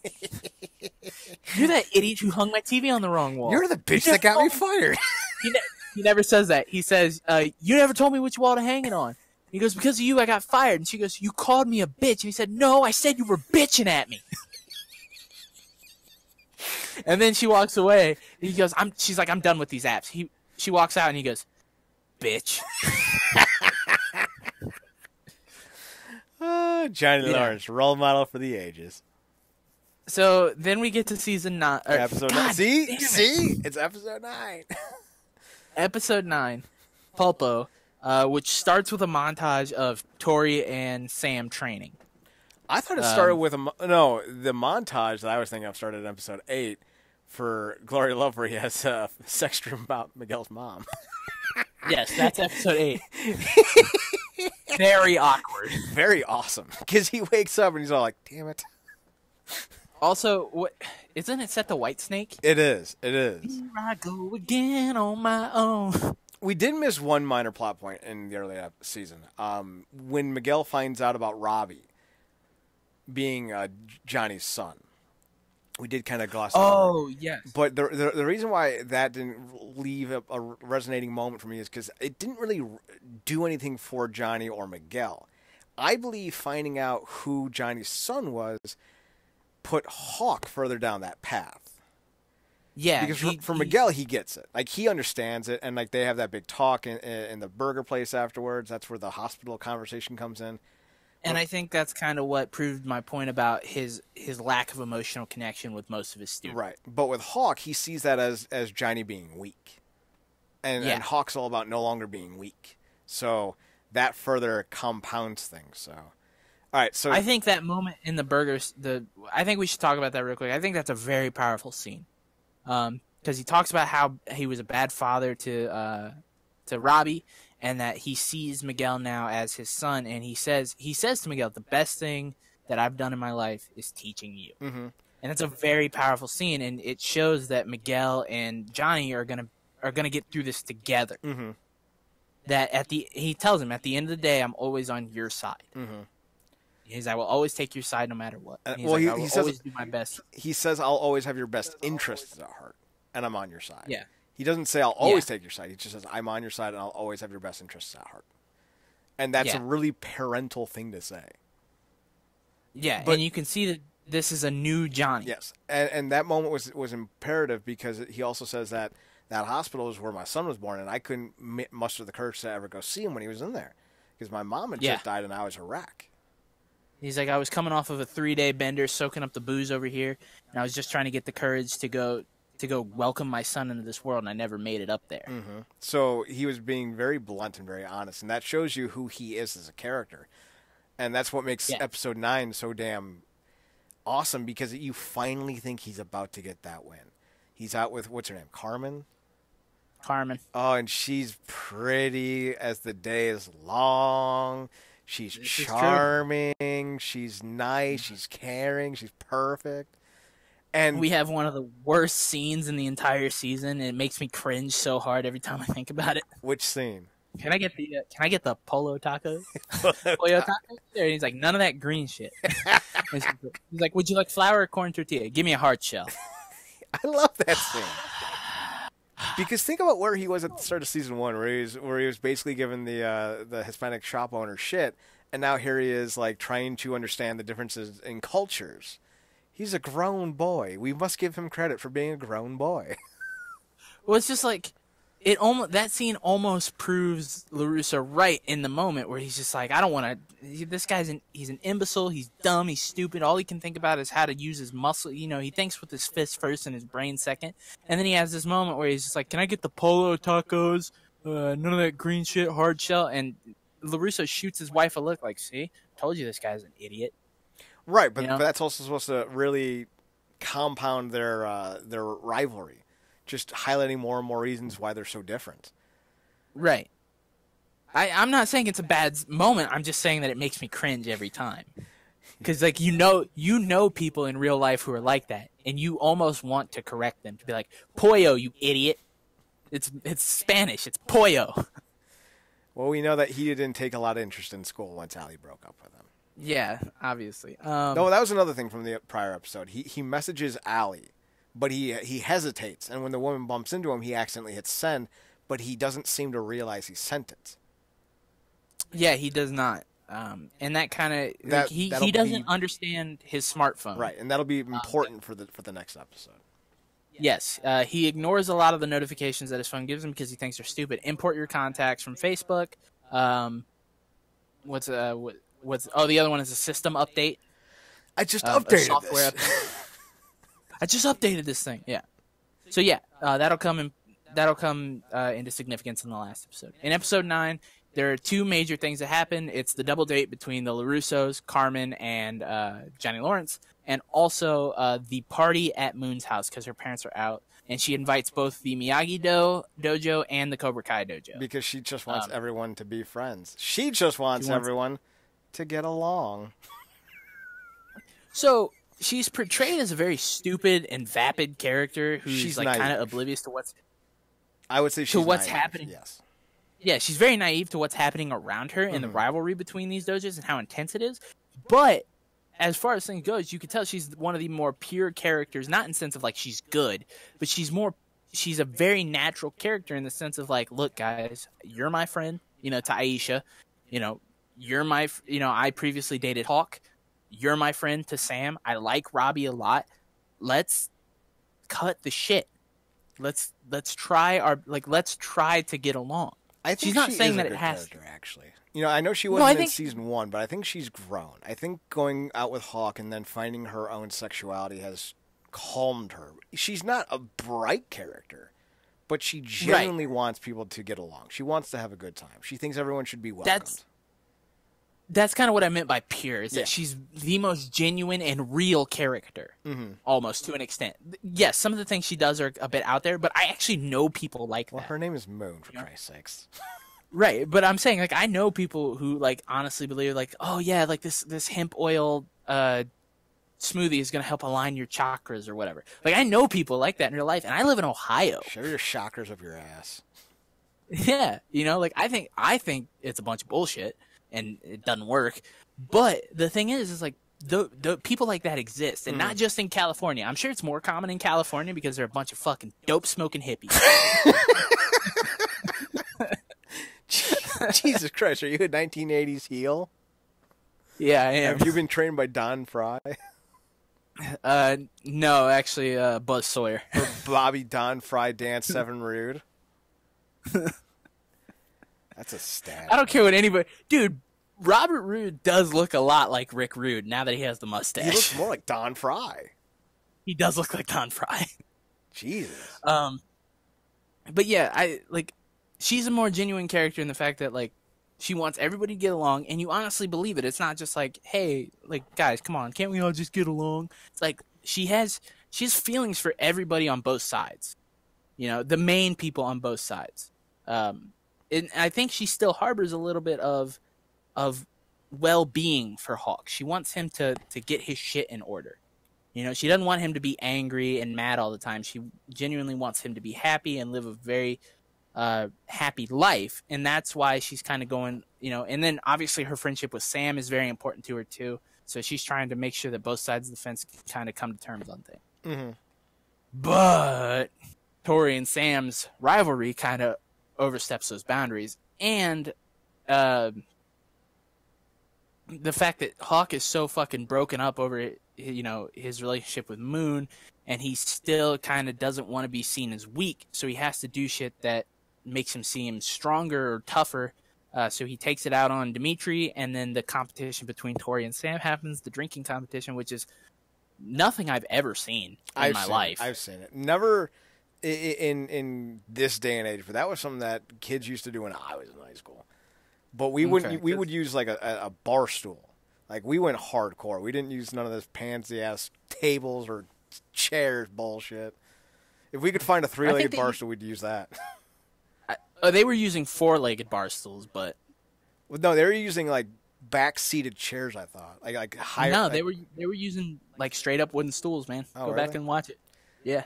Well, I watched it at, like, 8 in the morning after I've been binging the whole season, so, like, I don't fucking remember details. Yeah, I didn't notice it either until I went back. Was there a pink leopard in there? I'm pretty sure there was a pink leopard in there. Nope. No blue gorilla? All right, so I must have been hallucinating some of this season. Yeah, so they I'm no stranger to like drinking games because I do enjoy alcohol from time to time. What's up, drunkie? Yeah, I know, right? I haven't say it right now. I haven't touched alcohol in over 2 months, so boy. I am very much now in the social drinker category. Yes. So I don't. There you go. I have a few bottles of stuff here at the house, but honestly, one of them is a bottle of Johnny Walker that I got for my birthday last September, and I've taken one drink of it. So, getting better at controlling my drinking habits. There you go. Good, just gonna say that. And I will say this to anybody who does like to enjoy alcohol: it is much better if you do it in moderation, as is everything. There is such a thing as too much of a good thing. Except Raisin Bran, eat the fuck out of that. Dude, I've flooded my favorite cereal. I'm not even kidding. Everybody in my house thinks I'm like an old man because I'm like, they're like, what kind of cereal do you want for the house? I'm like, Raisin Bran. Raisin Bran. And I'm like, why? Because it's good. It's so good. You get the non-plus of the brand. You're like, all right, this is helpful. And then you hit one of those raisins. You're like, dude. Hey, buddy, how you doing? Raisin Bran Crunch with the granola clusters. Dude, it's like Christmas in your mouth. You start eating the bran, and it's like opening up the package. And then you hit the raisin, and it's like you got the package, and you got what you wanted on Christmas. And then you do that like 10 times or 15 times. Oh, my God. That's... Like, same thing with, like, if you know you're about to get a good oatmeal raisin cookie, dude, oatmeal raisin cookies are good. Well, like, I'd rather have a chocolate chip cookie, but I get what you're saying. Well, like, here's the thing. If you get a cookie and you think it's chocolate chip and turns out to be oatmeal raisin, you're disappointed. Right. But if somebody hands you, like, a hot, fresh, melty oatmeal raisin cookie that's falling apart, and they're like, this is oatmeal raisin, you take a bite out of it, and you get the sweetness of the raisin and the savory of the cookie, you're like, man, this is delicious. Just saying. List. So yeah, the LaRussos and Johnny Lawrence and Carmen, Miguel's mom. I guess it would be. Well, I don't know. Would it be Diaz? Yeah, I would imagine because his father was never involved in his life. Yeah, so it doesn't really matter. It's Miguel's mom. They all go out for dinner, and meanwhile, there's a huge party. Two very significant scenes because they're kind of polar opposite. One scene being the party at Moon's house kind of exasperates and like strengthens the rivalry between Sam and Tori, whereas the dinner between the LaRussos and Johnny and Carmen kind of mends fences almost between the rivalry from LaRusso and Johnny Lawrence. Mm-hmm. And it's a very good parallel because you can see that Johnny and Daniel have more in common than they do, than they don't. Mm-hmm. And they both want the same thing. They just go about it in different ways. He even tells him that he got rid of Kreese and that Kreese is gone and he's taking Cobra Kai in a new direction. And then Daniel sees this and he sees that Johnny is a good person. And they tell him about how they enrolled Robbie into high school. He's like, that's the rules. You stay with us. You got to go to school. And Johnny even says, good. He never should have dropped out in the first place. And Daniel says, first thing we agree on. Robbie's way too smart for that. And you can see that's the moment where they go, oh, like both Daniel and Johnny realize they both have the best interest of his kid in mind. Mm-hmm. And overall, that these two have the interests of the kids in mind, and they're not worried about what they think of each other anymore, but what they can do to help these kids. But then you shift back over to the party, and there's just this fucking...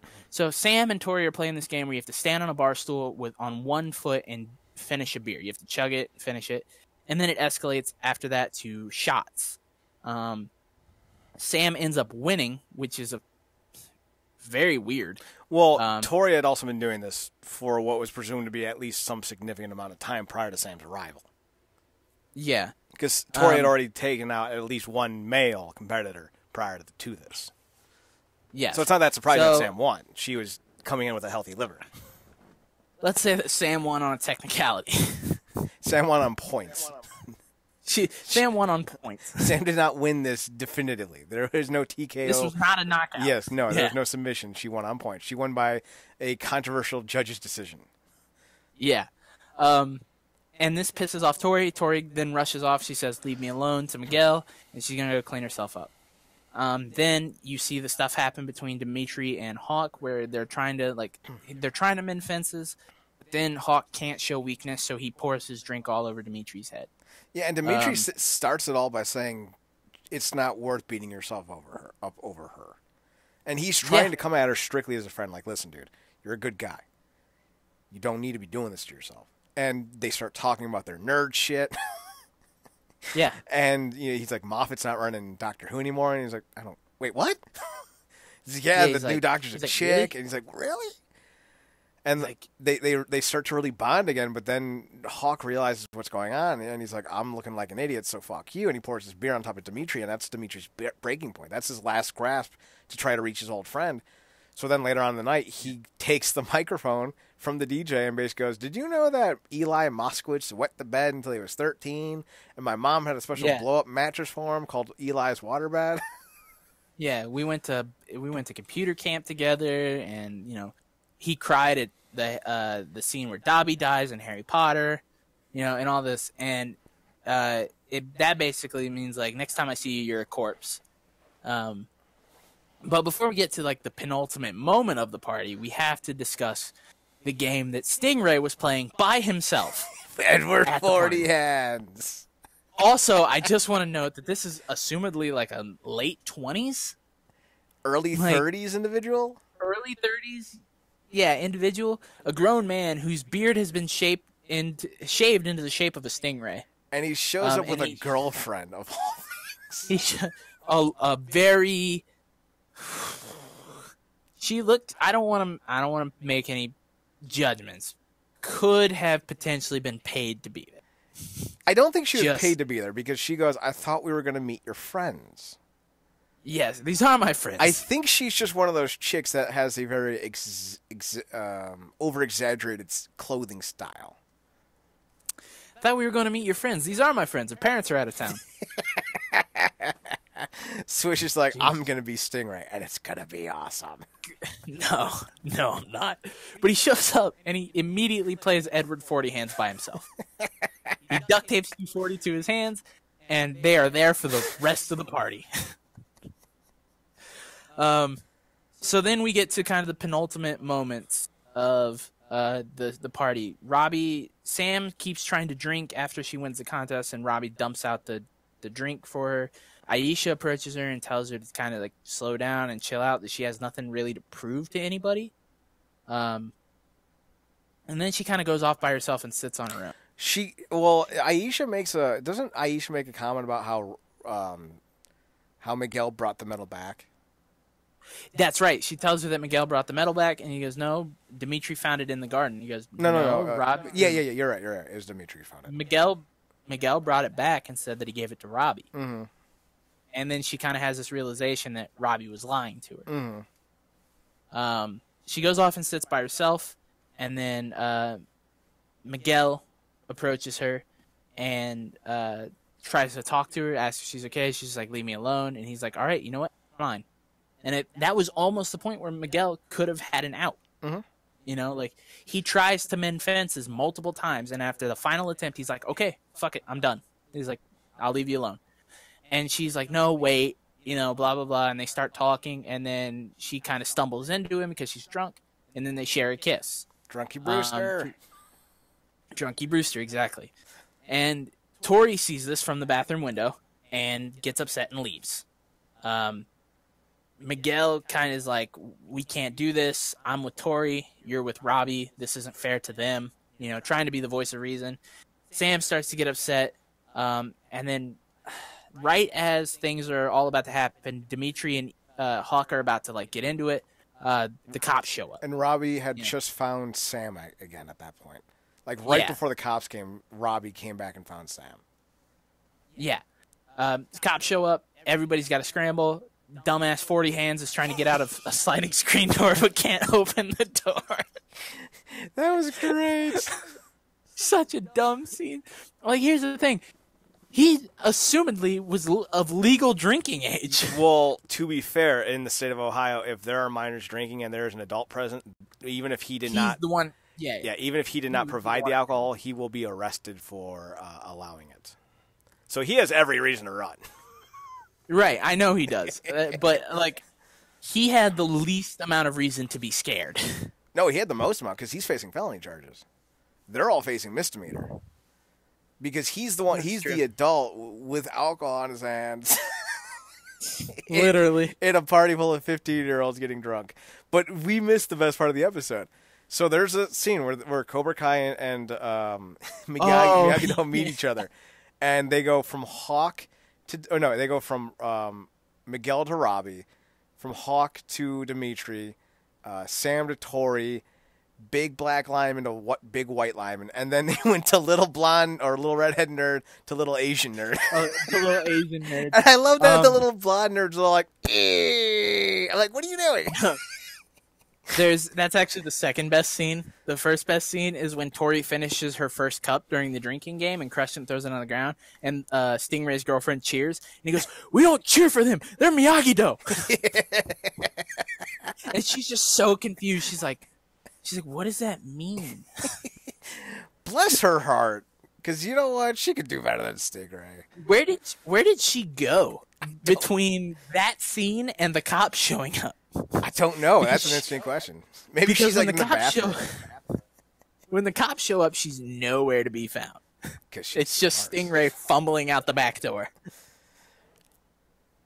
It must not have been that big of an issue because it was not addressed later on in the season. No, it wasn't addressed, but that's just something I'd like to point out. I would like to know, personally. Maybe she's still in the bathroom. Maybe she shows up in season 3. God, I hope so. I need to know more about Stingray and his weird relationship.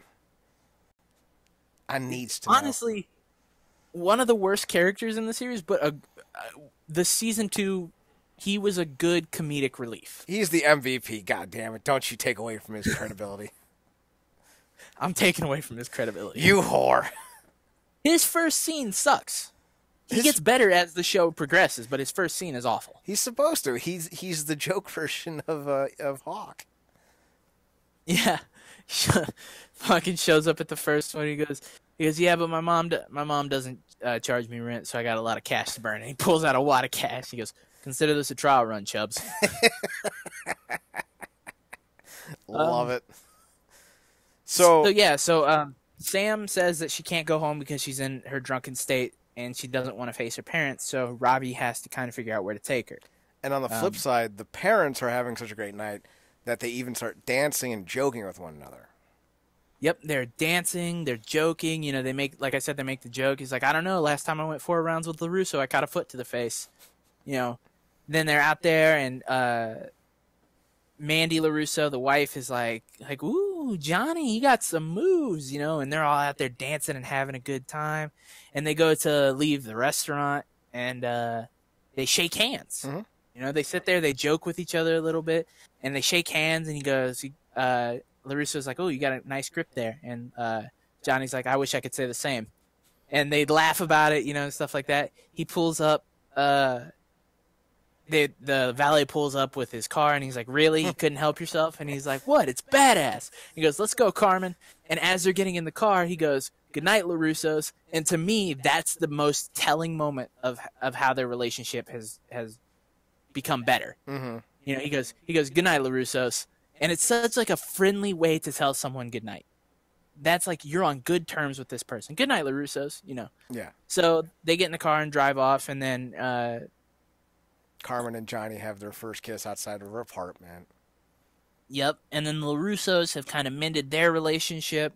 We forgot to mention that I think it's in episode 8, they have the he surprises her with the tuxedo, and they have the flashback to their opening day for the Russo Auto group. Mm-hmm. And they kind of fix their relationship in episode 8, but it's kind of cemented in episode 9. It's really cemented at the start of episode 10, though. Really cemented at the start of episode 10. But that being said, we kind of move on. Well, episode the end 9 of episode 9 with Johnny thinking that Carmen has come to his apartment, and he's like, "Did you miss me already?" And he opens. Me already? He opens the door, and it's his shithead little son and his girlfriend. It's Robbie and Sam. And he literally just goes, "Hey, Dad." And as soon as you see Johnny looking at Sam, you could tell he went, "Oh, fuck me," because he's knew. Like, really? He knew she was. He knew she was fucked up. No, he knew he was fucked because at that point, that's Daniel's daughter. Yeah. Well, that's the thing. It's like he could tell that she's drunk. Yeah. He knows who that is, and yeah. he knows he's fucked.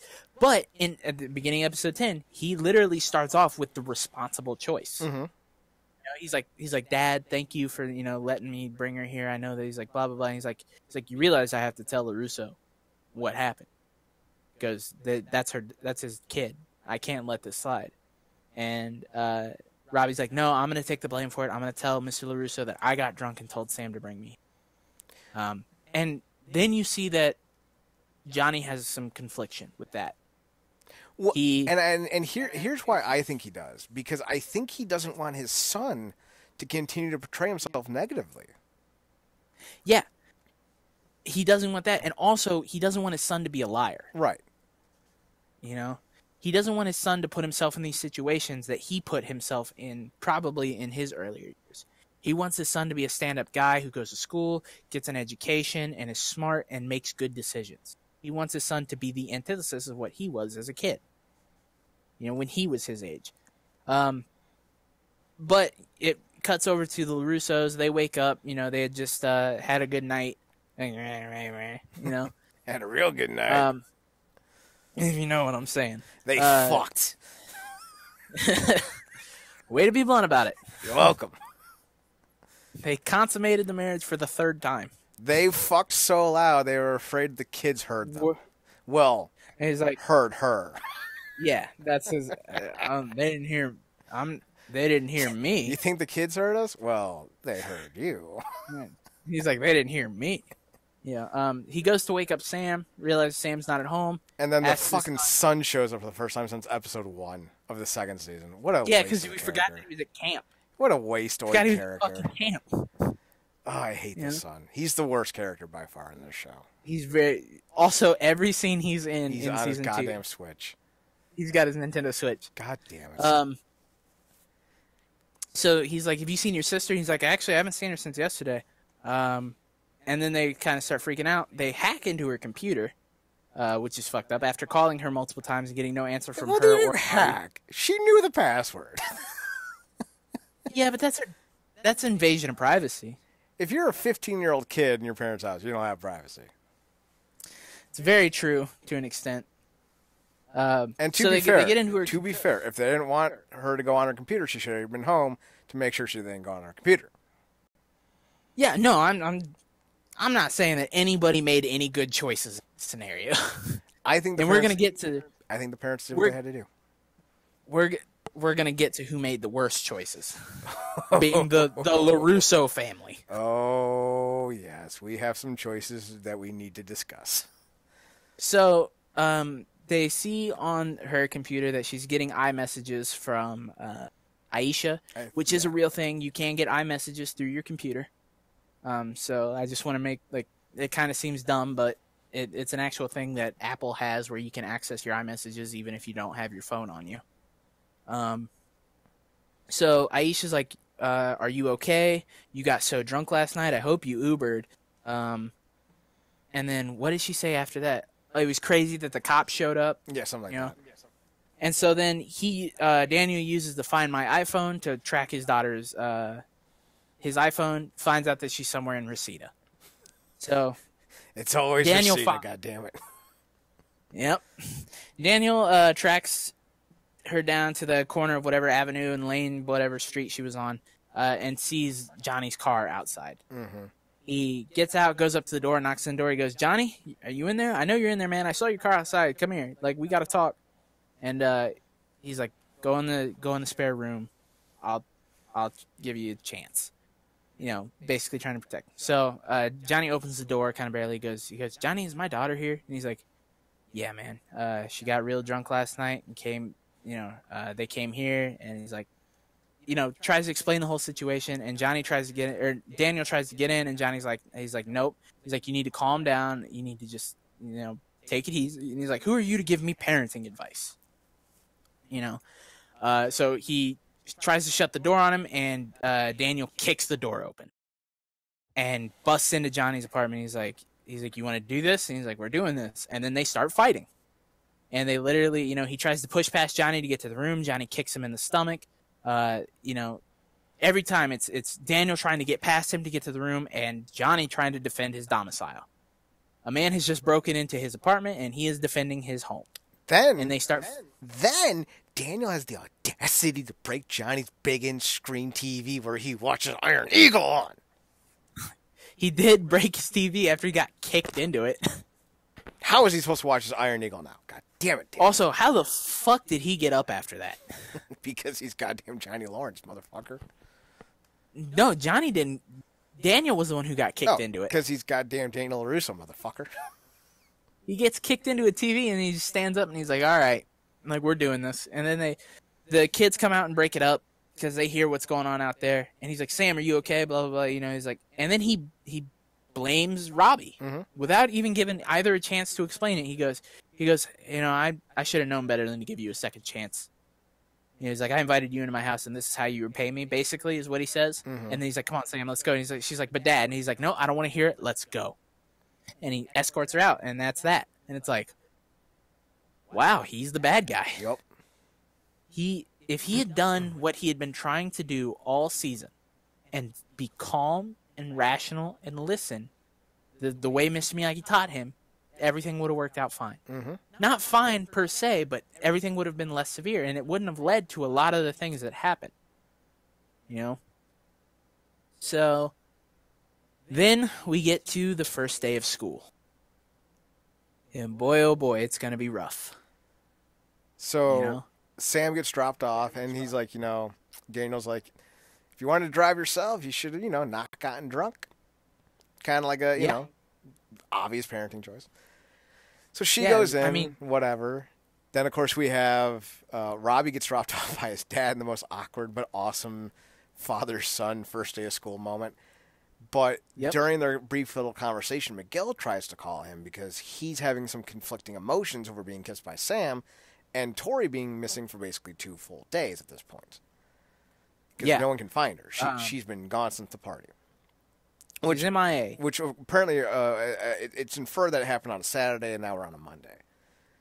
Yeah. So, and he even meets up with Aisha, and she asks if, have you seen Tori? And he goes, no, I've been trying to reach her all weekend. She's like, I've been trying to reach her all weekend, and I can't get a hold of her. And, of course, then we have the father-son trapper-keeper conversation, which will go down as one of the 5 greatest conversations in television history. So great. I tried to find you a trapper-keeper. A trapper-keeper still cool? I don't know what that is. Man, mine was cool. Had a jet fighter on it.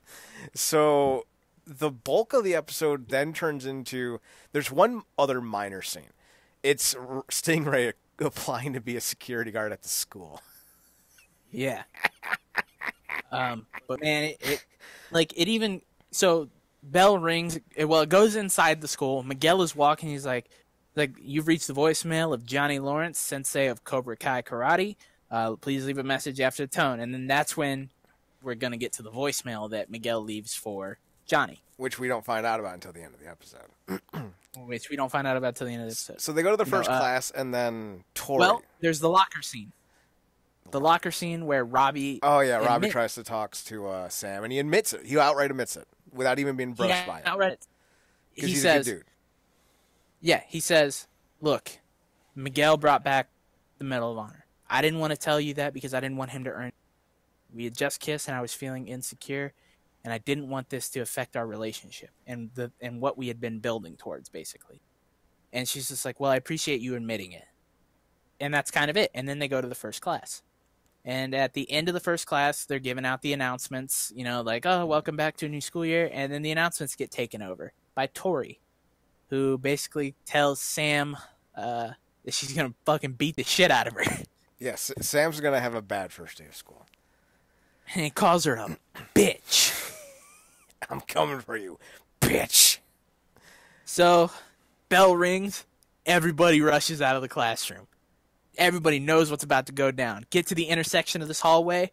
Fucking ring of death. Can we just point out, though, how cool it was to watch Miguel and Robbie pull out of their doors? Because the one thing I always noticed, and I see this a lot on CW shows, people don't know how to run. It's weird that people don't know the proper way of running. But then they knew how to run. Like, they were like NFL 40-time running. Dude, the sound of their sneakers hitting that linoleum tile is like, that's a sprint right there. They're running the 440 right now. So, ring of death around Sam and Tori. Cobra Kai's in full force, and Miyagi-Do's kind of filtering in. And Tori goes right after her. And Sam's like, I don't want to do this, I don't want to do this. And she kind of falls into the group of Cobra Kai, and Hawk grabs Sam. Well, so what happens first is they're talking a little bit, and Robbie gets there first. Shows up behind Tori, and she goes, you kissed Miguel at the party. And Sam's like, and Robbie's sitting there just like, how? What? But Robbie, and then steel-eyed demeanor does not waver in his beliefs. Gotta point that out. So he is standing there. Tori makes the first move. She tries to walk away, grabs her by her backpack, pulls her back in, and kicks her away. She gets pushed into the Cobra Kai's, and you hear Hawk scream, get back in there, and he pushes her back into the fight. And the one thing I will note, they don't jump her, they don't hold her, they push her back in. Right. There's a little bit of honor there. Well, there's actually really no honor in what they did because they were throwing her away. She was trying to walk away from a fight, and they threw her back into it. There's no honor. Well, she got kicked backwards into them. Right, but she's been trying to leave the fight, and she's being thrown into it, even though she wants to leave. I don't think there was any way she was getting out of that fight no matter what. Well, if they didn't try to throw her back in, she could have at least walked away. Now, Tori would have still jumped her, but what I'm saying is this is where the crease Cobra Kai show no honor. You got to stay in the arena. You got to fight. Well, you don't have to if you don't want to. That's what I'm saying. You always have the right to walk away. And that's the crease mentality. Right. So what also happens is while the girls are scuffling, Robbie tries to break it up. And he even says, we can talk this out. But all he sees is, because he's got, he kind of has Tori by the neck of her shirt. Like the neck, the collar of her shirt. And all Miguel sees as he walks up is Robbie's hands on Tori, and Miguel thinking that Robbie's attacking Tori. And this is the most guttural, violent, animalistic howl in the entire episode. He just screams, get her off her! I'm like, oh my God, Miguel, where did that come from? Tackles Robbie, and then, ladies and gentlemen, it breaks down. The fight scene coordinator of Daredevil and what was that movie? Young Boy, Old Boy, sat down and went, so we don't know what we're doing apparently because we got showed up. First off, let's fully acknowledge that in any real world incident, this is not possible. But I did like how they tried to explain it away. The security guards were late to get there. The teachers who tried to intervene got their asses kicked. So other teachers I don't get paid enough for this. Yeah, 100%. But it would have been stopped. It would have been stopped way before it got to the point that it got to. Yeah, it was a full-on riot. Let me put it to you this way. I don't think this school was anything like my high school, but my high school had cops on duty at our school. So did mine. Yeah. So a cop would have been there, and if somebody would have hit a teacher, somebody would have got tased. Didn't they show a scene though where they had a security guard who was not paying attention? I don't know. I can't remember. There was a scene with a security guard. I watched so much stuff the last few days. I forget some of it's bleeding in. But regardless, let's just get to the insanity of it all. Fucking Robbie and Miguel start going at it. Tori and Sam start going at it, but then it turns into all-out war. Miyagi-Do versus Cobra Kai. Hawk is going at it with a bunch of randoms, and he's just beating the shit out of him, acting like a fucking maniac. You know, and Dimitri, lots of good. Yeah, Dimitri's like, I know exactly what. I'm going to Chris, go get a teacher. Yeah, the black offensive lineman, Chris, goes, we got to do something. He's like, I know just what to do. I'll get a teacher, and runs away. And Chris is like, what are you doing? That's not what I meant. But then we see the full face-off of you got white linebacker versus, or not linebacker, offensive lineman versus black offensive lineman. You've got nerdy Asian kid versus nerdy redheaded kid. That was great. I fucking love that.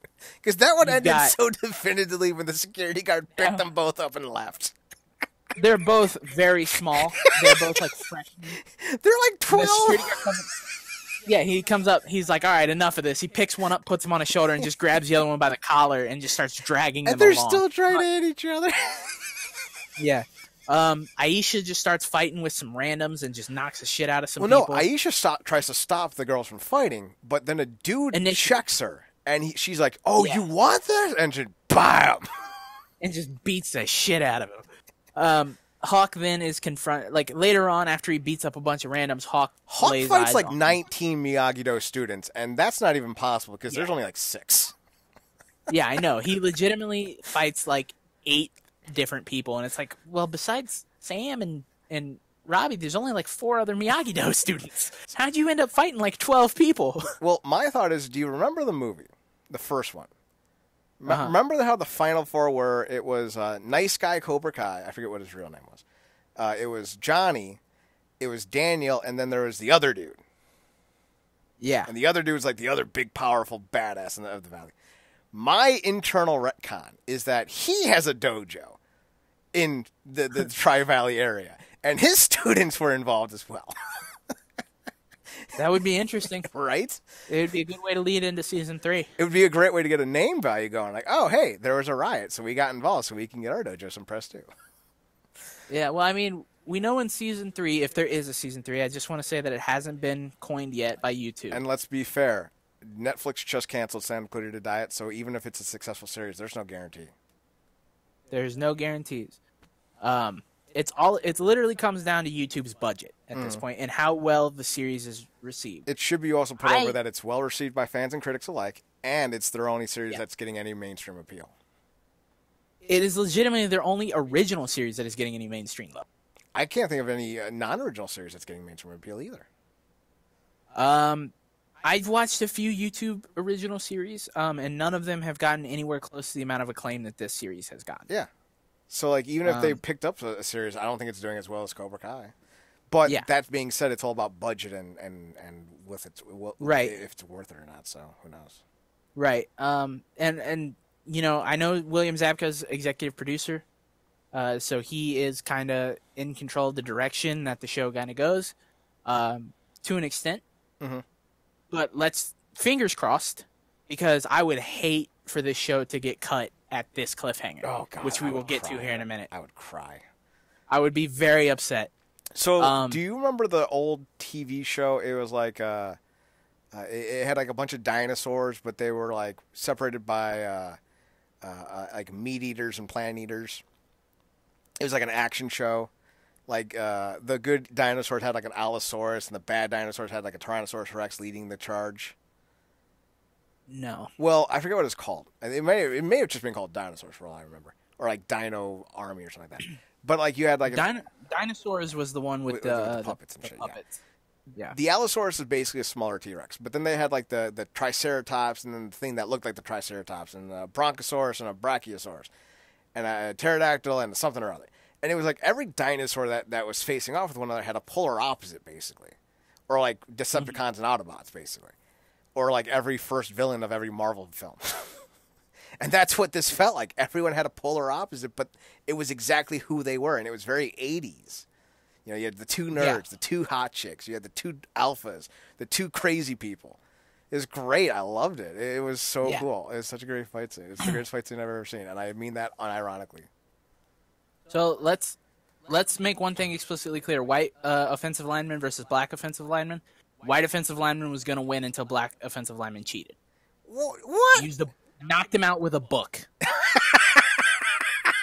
Knocked him out with a book. Hit him across the face with a book. He cheated. No, he did not. He used the surroundings, which is what Johnny Lawrence did when he fought the British dude. black offensive lineman is Miyagi-Do. That is not the kind of karate that Daniel LaRusso would have taught him. He used his head to win. I'm not saying that you're wrong. I'm saying he cheated. He was going to lose, and he used a weapon. I'm going to sit here and tell you that there's no such thing as a fair fight, so he did what he had to do to win. I'm not disagreeing with you. I'm just saying that is not something Daniel would have been okay with. Well, considering what Daniel's been doing in the last 2 seasons, I'm pretty sure he would have been. I don't think so. He just told a kid that he wasn't worth a second chance.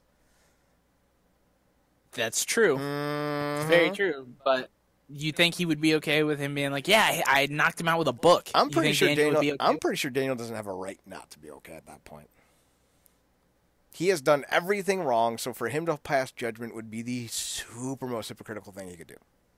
Right, but that we realize that his character is not beyond doing that. True. He just was super hypocritical with his reasonings for with Sam and Robbie in that whole situation. He was super hypocritical in breaking into Johnny's apartment to get to his kid. And now if he was like, I hit him with a book because I didn't want to lose to Cobra Kai, because he had no other reason than to hit him with that book. To be fair, the dude did start the fight. It wasn't like, what was his name, Johnny? Yeah, no. What was his name? The black offensive line. What was his name? Chris.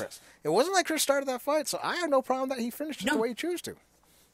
He didn't start the fight. He even said, I'm not going to throw the first punch. But he got bested in hand-to-hand. Well, he didn't get bested in book-to-face now, did he? No, he didn't. But I'm not saying it wouldn't be on Johnny for him to be, or not Johnny, but Daniel to be like, that's not how we fight in Miyagi-Do. Get out of my dojo. And I'm not saying that would be what I'm expecting him to do, but I'm saying that would be the new Daniel LaRusso thing to do. Because you don't fight by my rules, and you don't get to be in my dojo. To be fair, I don't think he wanted his students fighting at all, so I don't think he'd be kicking I don't think he wanted students fighting at all. You're right. Yeah, so I don't think he'd be kicking anyone out, because he had to kick out his own daughter.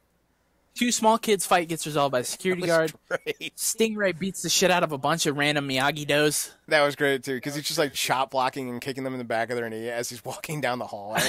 He hip checks that one kid into a locker, head first into a locker. That kid has a concussion for sure. And then he does this weird thing where he puts his foot on the locker and does this weird stretch as he holds the kid. What are you doing, man? And then he high fives Hawk as he just walks away.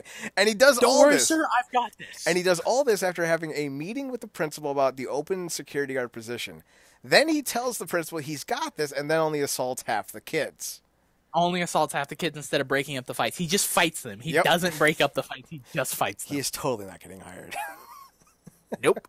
So that kind of wraps up, the last one. That contains the hallway. But as the hallway is winding down, 3 combatants fight their way out. Tori and Sam, Miguel and Robbie, and eventually we find Hawk and Dimitri. They fall out into the stairwell area, and they start fighting their way up. But Dimitri was on the other end of the hallway, and when Hawk saw him, he chased him to the other side of the hallway. So they're on a different side. Chase him to the computer lab. Or computer lab library, whatever it was. Yeah. They end up having this whole chase around to, the 2nd floor, I think. Mm-hmm. And then they confront each other in front of a trophy case where they have their final confrontation. And Dimitri ends up coming out on top and even tells him no hard feelings as he kicks him into the trophy case and knocks out Hawk. Which was great. It's a very good moment. He hugs him and says, no hard feelings. And then he turns him around, kicks him into the trophy case, and knocks him out. Good for you, Dimitri. Good for you. So now we are down to the final 4. Or as Carly would say, good for the boys. Good for the boys. We're down to the final 4. The raging battles between Miguel and Robbie and Sam and Tori. And I just wanted to be noted here, we're coming up on a 3-hour podcast because this series is fucking good. Yes, it is. Yes, it is. So, this fight just gets crazier and crazier. They start fighting up the stairs. Sam and Tori are. Meanwhile, Robbie and Miguel are down on the 1st floor, and they start going after those 2 because they want to try and break up the fight. Meanwhile, they can't stop fighting each other. So Miguel tries to go up after them. He tries to pull Tori off of Sam. Tori turns around and kicks him. and kind of shoves him away. She kind of realizes what she did, but at the same time, she doesn't look like she's too upset by it. No. Because she knows what Miguel did. Then Robbie Robbie is restrained. She only knows what she thinks Miguel did, because Miguel ended the kiss and said we shouldn't be doing this. Yes. Sam was the one who kissed him, and Miguel was the one who broke up the kiss. So. Yeah, but we both know in this kind of situation, nobody's in the right. Well, I don't think Miguel's in the wrong. Miguel. I don't think he's in the wrong, but he definitely. She knows his feelings for Sam. Well, I think if they had the opportunity to talk, I think Miguel would have been honest with him, because that's the thing. With Robbie, I don't hold that whole metal thing against him, because he came up and told Sam without any need to that what he did. I think Miguel would have done the same thing. Tori doesn't want Miguel to have that. She knows that there's a chance that she could be convinced or could believe or wants to believe, but she's going to double down on this ideology that she's a perpetual victim, so she's going to just, embrace that anger and go full dark side. Yeah. That's why I think she's a true villain, because she doesn't want to give anyone a chance. That's fair. Before they go up the stairs, that's where Miguel and Robbie have that conversation briefly, intently, with much rage, where she goes, she doesn't love you anymore, she loves me. No, that's on the second floor. Is it? Is it while the girls are fighting? Like 5 feet from them? Yeah, they're still fighting on the stairs, and they're up on the second floor. So Robbie gets held back by the other Cobra Kais, who he then easily dispatches of. Then he rushes up the stairs, and he gets tripped by Miguel, and they start fighting again. Right. So after they start fighting again, Robbie says, "How could you manipulate her like that?" That's right. And he's like, "I didn't manipulate her." And he's like, and Robbie doesn't believe him. So Robbie has already established the fact that Miguel is the bad guy in this situation, and that Sam did nothing wrong. Because he's Cobra Kai. Yeah. Because he's Cobra Kai, and he thinks that because she was drunk, he took advantage of her. But then, as they keep fighting, Miguel screams at Robbie. She doesn't love you. She loves me. Thus reaffirming his feelings for Sam and enraging Robbie even more. Well, and that's where I think that there might be a disconnect. And you might be right. Like, he might still love Sam. Obviously, there's proof to that. But I still think he said that mostly because he was angry and he wanted to hurt Robbie in a way he couldn't physically. Yeah, that could be true. But so they continue fighting. It cuts back to Tori and Sam, and this is kind of the wrapping up of their segment of fighting. Tori takes a really spiky bracelet around her wrist and goes full crease Kai on her. Yep, and she manages to hit her in the arm and take her arm out, but Sam ends up getting the upper hand and kicks her over a railing, and she falls on some stairs and is out cold. Then it cuts back to Miguel and Robbie, and they are back and forth. Nobody has a clear-cut advantage. Robbie starts to get the advantage, and then Miguel takes over again, and then Miguel finally gets the upper hand, takes down Robbie, and has him in a modified armbar almost, has him pinned to the ground. But as he's about to finish him off, he kind of thinks back to all of his talks with Johnny and how he's, I want you to be better than me. I want you to not make the same mistakes that I did. And I'm always going to be on your side and steer you in the right direction no matter what. And then he lets him go and he goes, does he say, I'm sorry? I believe he apologized. I think he said, I'm sorry, and it's over. Yeah.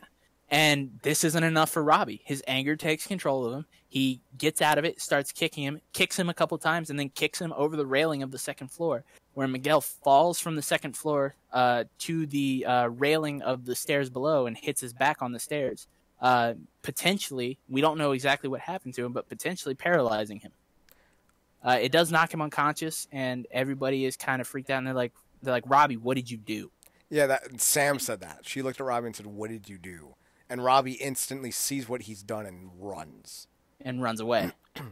Then, of course, they start getting phone calls. The parents start getting phone calls. And as Johnny's looking at his phone, he hears Carmen across the hall because they're neighbors. And she's bawling. And he's like, Carmen?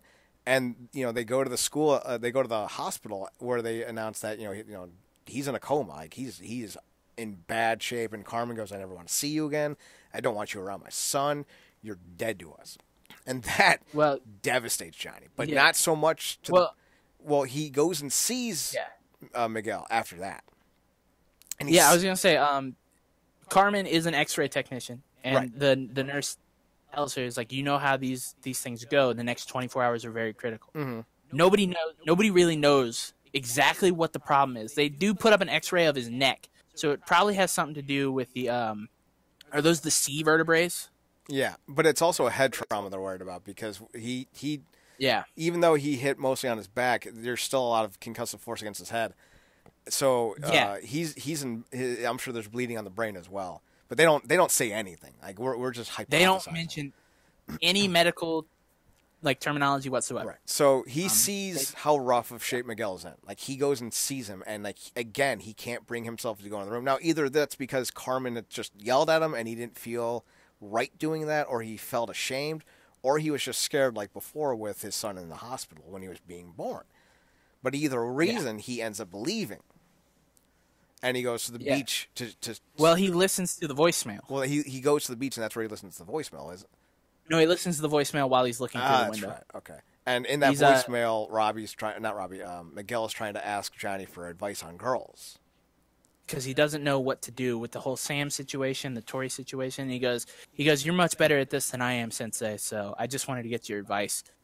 He goes, but my mom's working late tonight, so I'll stop by the dojo, and then maybe we can go to that burger place that you like. Oh, God, that last fucking dude, seeing William Zabka, Johnny Lawrence in tears, fucking almost brought me to tears. This is very rough. I was holding everything in me not to cry.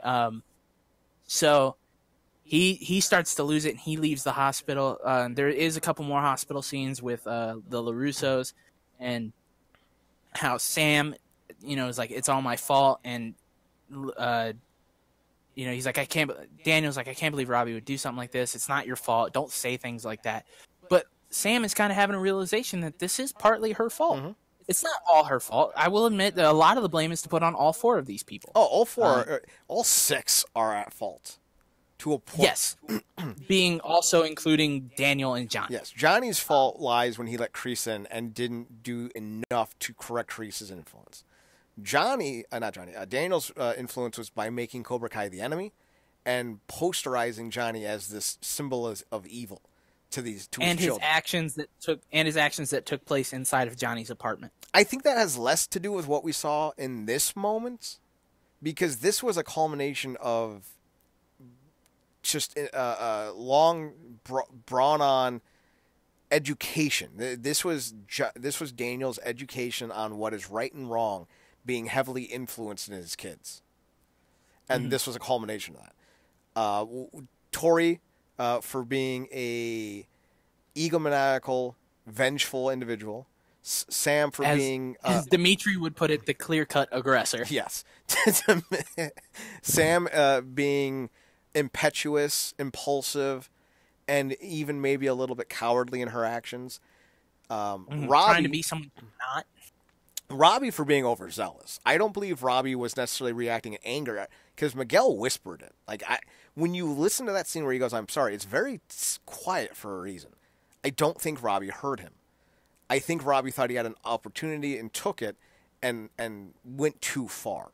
He didn't show mercy because he didn't know that he was supposed to. You know what I mean? His gap is not knowing what to do in that moment, but acting anyway.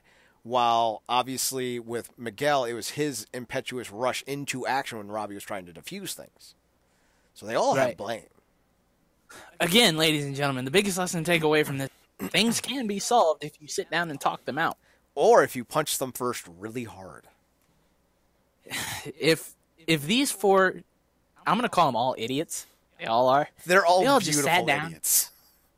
They are all beautiful idiots.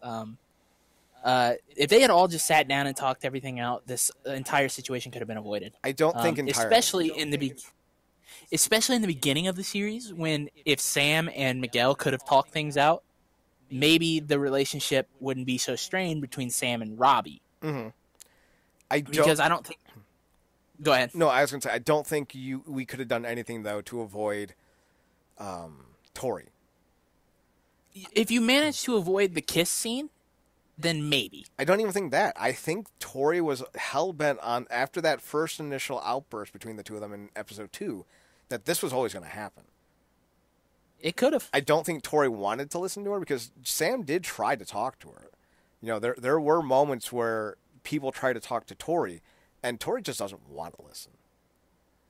You know, she's very much like the crazy dude from the movie, the guy who was sick in the show.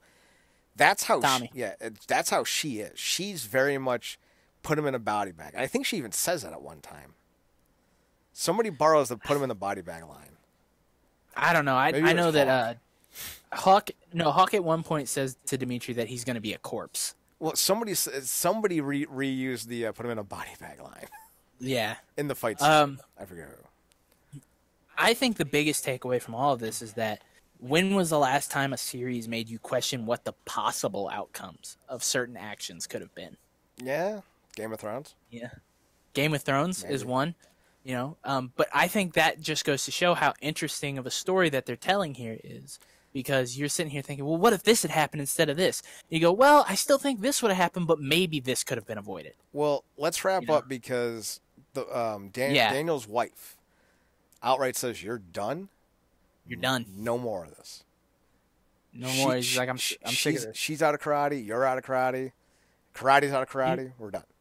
You know what the biggest upsetting thing to me was? Is that she said, our daughter's in the hospital. Mm-hmm. But she doesn't bring up the fact that a boy might have potentially been crippled. Well, I think for her, because she's so disconnected from Robbie and from... Yeah, she doesn't know who Miguel is.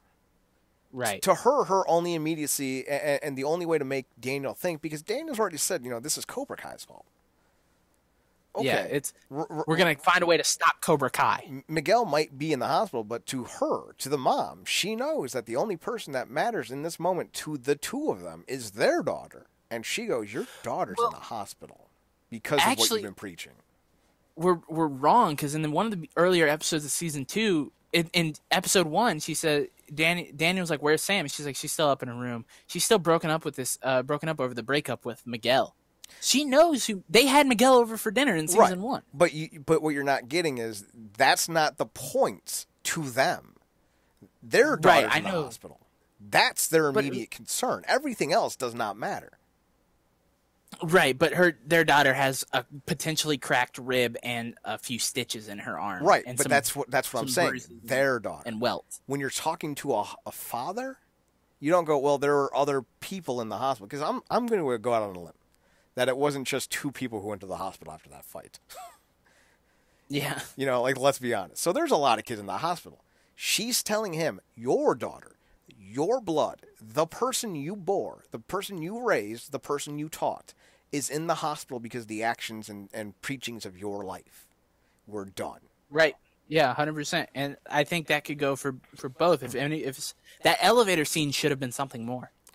I don't know, because I liked what it was, because what could either of them, their actions brought them there.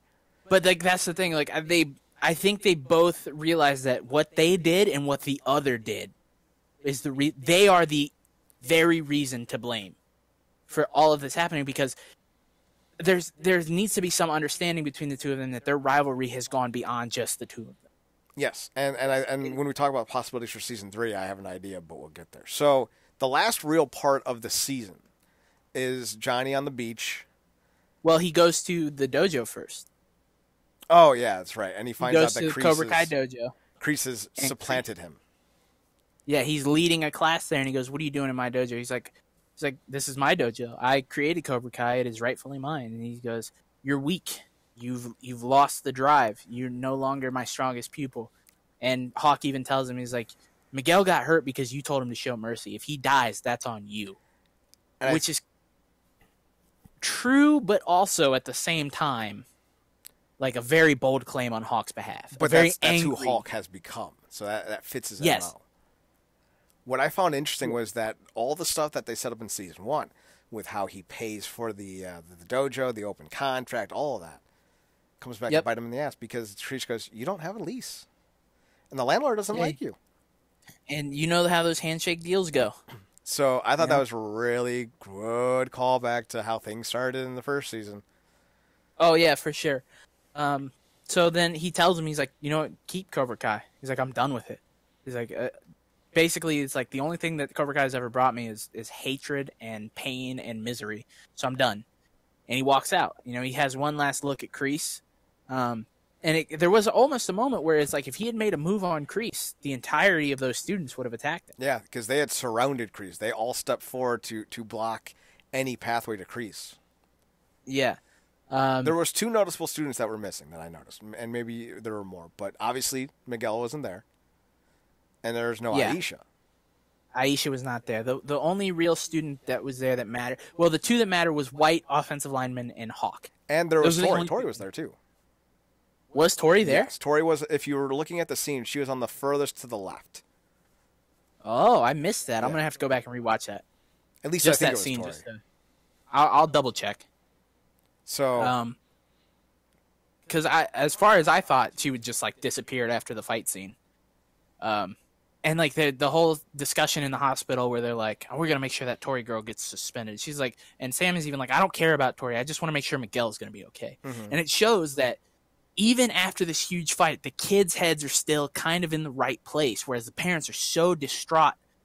Daniel being especially of like, I can't believe Cobra Kai could get away with it. You know, meanwhile, Sam's like, I just want to make sure Miguel's okay. And it's not about Johnny's Tori. Just devastated too. Like he doesn't even have a reaction. Yeah, he's devastated. He's so torn up. He goes to the beach after he gives up Cobra Kai to Kreese, and he's sitting there on the beach drinking, you know, and he starts thinking about everything that's happened in his life, and he reflects on all the moments he had with Miguel, and he turns around and he throws his I assume it would be a 40 ounce because that's what he's been drinking. Mm-hmm. And he throws it at the car, and he throws his keys into the car, and he's like, I'm done with this because the car's all decked out. It's a Mustang. I think so. It's all decked out in Cobra Kai paint, and it's got the Cobra Kai logo on it. It says Cobra Kai on the license plate. Throws the keys in there. He's like, I'm done with this. I'm just gonna walk home. And then he gets a buzz on his phone. He turns around, he throws his phone into the sand because he's done with it. He's so fed up with everything in his life. And then the final shot is it zooms in on the phone sitting there in the sand, and it says, you have a friend request from Allie, who is his girlfriend from the first Karate Kid. And what does Allie do nowadays? What does she do? She's a pediatric surgeon. Is she really? Yep. Huh. I didn't know that. And a pediatric now needs surgery. That's very true. So predictions for season 3. I think I have a bold one. I think Robbie is going to fall back in with some hooligans. He's going to make the assumption for himself that he can't handle the responsibility that was kind of thrust on him from LaRusso, and he kind of falls back into his old ways. I think the biggest thing that's going to happen is the uniting. I think season 3 could wrap up this series and be done with it.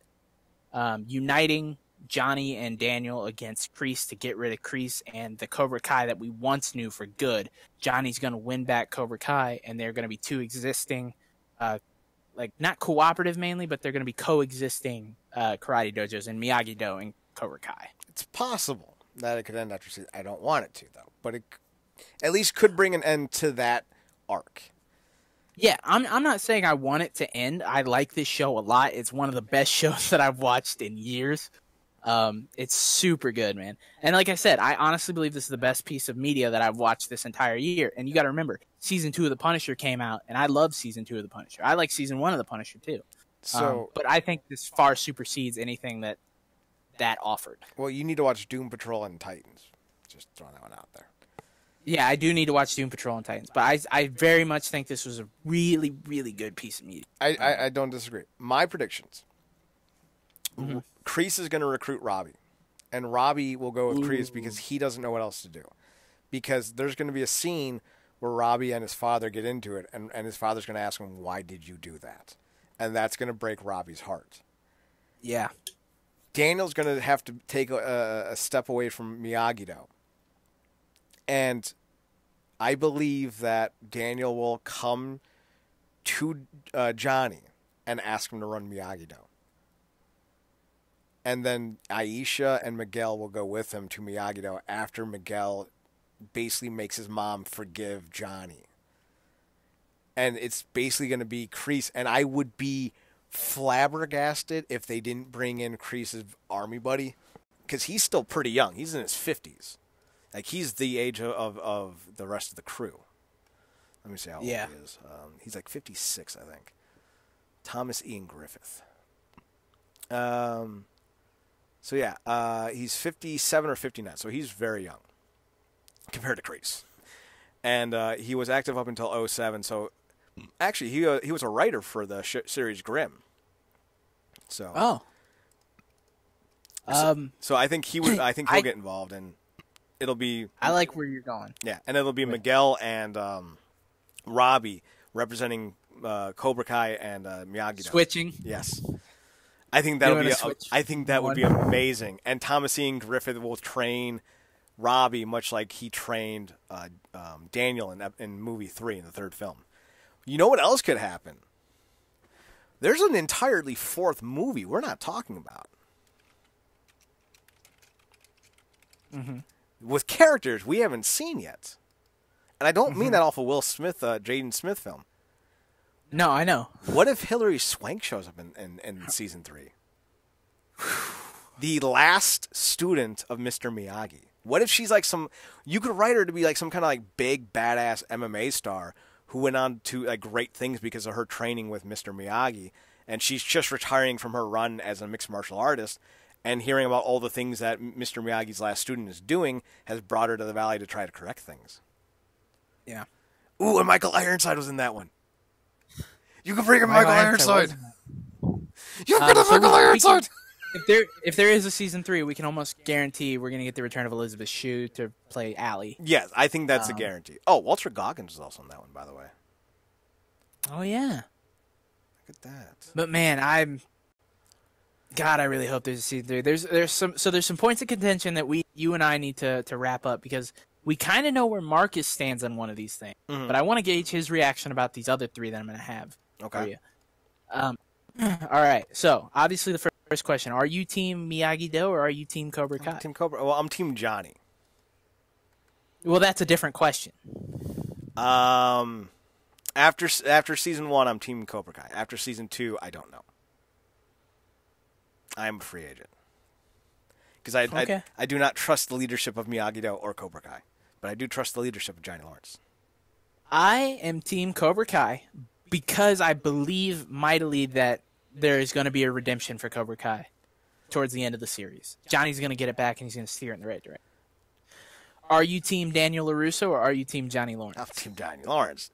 Come on. Johnny Lawrence all the way. Even though Daniel LaRusso is the Italian, and I do favor my Italians, I'm not going to lie. I'm Team Johnny Lawrence because he's more authentic. He's more real. Better character. Well, it's not even just about... I think both characters are really well done. I just relate more with Johnny. Yeah. I know from Twitter that Marcus is Team Miyagi-Do. So I want to gauge his reaction. Like, he might be Miyagi-Do overall, but does he relate more and respect Johnny Lawrence more, or does he like LaRusso more?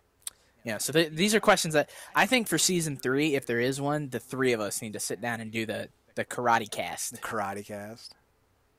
Yeah. I don't hate we that can't. idea. Yeah. Because I want to gauge Marcus's reactions to everything that happened this season too. You know, just because one, I respect Marcus's opinions a lot. Mm-hmm. Out of the 2 people, I respect everybody's opinions in NerdCorp, but you 2 are the guys that I've worked with the most, mm-hmm. and I respect your opinions the most. And Marcus is a really smart, well-spoken guy. Mm-hmm. Shout outs to Marcus at Paradox Kid on Twitter. He's awesome, dude. Everybody should go follow him. Everybody should listen to all the podcasts he's on because he's a great.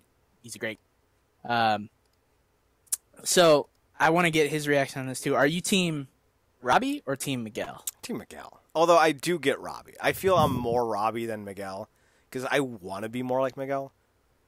But I definitely would be more described as a Robbie. Someone who does the right thing but is kind of also impetuous.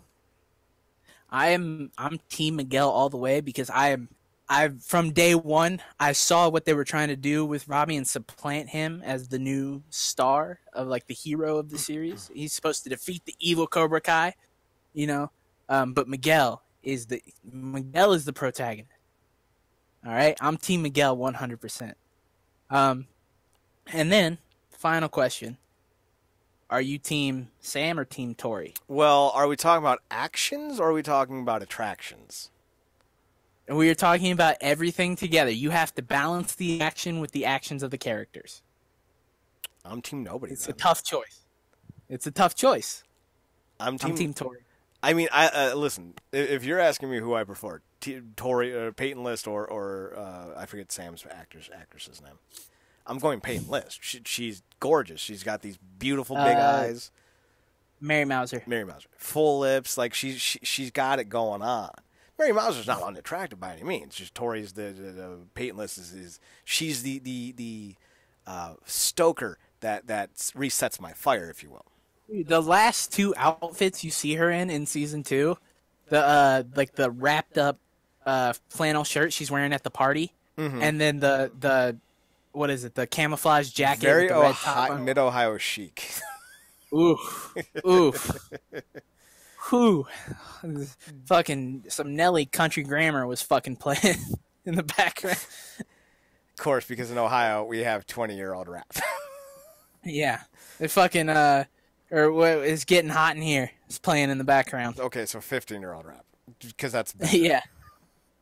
So in terms we only listen to old rap here. Apparently. But in Cleveland we haven't gotten out of the 1990.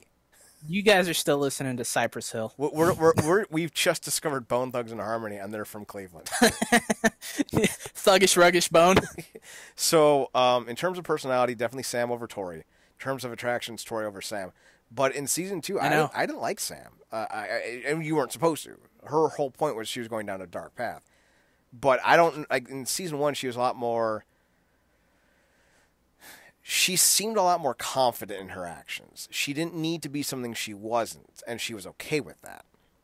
But in season 2, it looked like she was trying to adapt to everyone else's point of view or personality, and I don't like that. So definitely Tori, I think overall, even though I don't like Tori's actions, at least Tori is honest with what she is. Yeah.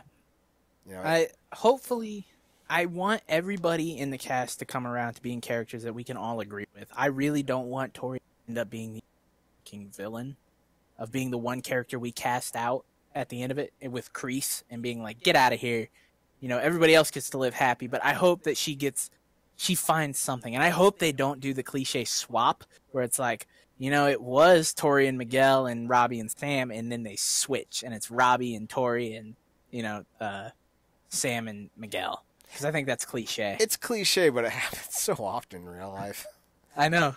I think the best way to close out Tori's arc would be to parlay off of my idea for Hilary Swank's character and have Hilary Swank take Tori under her wing and like take her out of the valley with her. Kind of like closing off the idea that if she were to find a redemption, it wouldn't be here. Because that's an honest point of view. Like sometimes you have to get out of your situation to find out who you really are. No, that's fine. If they take her out at the end, but in a good way, like where she's not just like, she got beat and then she's out of here. You know, like that type of thing. Like I always hate that with some characters where it's like, they were good at one point, but then it's like, you know, hell man, the way they introduced her was just like, fucking God, who is this goddess who could kick my ass? You know? That was, I mean, I'm not gonna lie, I love a chick who can fight. I was like, ooh, what's up, baby? Yeah, it's just like I would give you money to punch me in the face. I wouldn't go that far. But hey, to each their own. You know what we should do? We should watch 2, 3, and 4. Really get our heads around this. Yeah. Yeah, I think if me, you, and Marcus watched all of the Karate Kid movies besides that shitty Jaden Smith remake, and then rewatch all of Cobra Kai and just sit down and have one big karate cast over it, it would be a really cool experience. Well, we could bring Marcus in, though I don't know how much free time he has to watch those flicks because he's got so much other shit going on. He's a very, very busy guy. But if you want to do next Friday a karate cast, I think I can find out some time throughout the next week to rewatch all this shit. Yeah. If you have an open night whatsoever, it doesn't have to be Friday, but if you have an open night where the both of you guys can we can sit down and do a karate cast, and I'm down for it. Karate cast. We also have to talk about WMAC Masters and Glacier, though. Like, that's non-negotiable. We have to talk about what? WMAC Masters, which was a karate show in the vein of pro wrestling back in the 90s. Oh. And Glacier, because karate. We could also have an inside conversation about Steve Blackman as well. Steve Blackman, yeah. So, just throwing that one out there. All right. Yeah, anything else that you want to touch on before we go? No, we did like a 3.5 hour spoiler cast about Cobra Kai, just season 2. Talked a little bit about season 1 and got sidetracked a little bit. But man, this has been one of the best podcasts we've done in a while. Yeah. Not just saying that because we're coming back off a 2-week break, but legitimately, this was so much fun to sit here and talk about this shit. Mm-hmm. And that's the best thing. When you have good content, it sparks good conversation. And I want everybody that I know to watch this series. Mm-hmm. So yeah, man, I think this is good. Let's give them the rundown. All right, realnerdcorp.com is the website, realnerdcorp.com. There's going to be new columns up over the weekend. I'm thinking a top tenner and a rebooking. We'll see how that turns out, though. We're also on Twitter at NERDCORP and on Instagram as well at realnerdcorp. We're on youtube.com/nerdcorp and on twitch.tv/realnerdcorp. Did I say nerdcorp for YouTube? Because it's youtube.com/nerdcorp. Just to clarify. I don't know what you said. We're also on Podbean, correction, Podbean, at realnerdcorp.podbean.com. You can download all of our shows there for free to your computer, and if you have a mobile device and you want to download it, all you have to do is download the app to do so. It's free.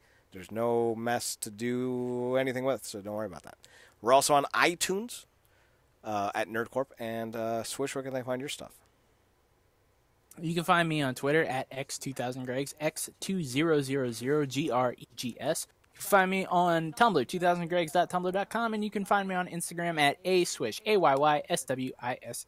Chad, where can they find your personal stuff? They can find my personal stuff at Chad Nerdcorp, ChadNerdCorp on the Twitter and on the Instagram as well. So be sure to follow us there. Once again, it's realnerdcorp.com, your one-stop shop for all things Nerdcorp, so be sure to follow us on there as well.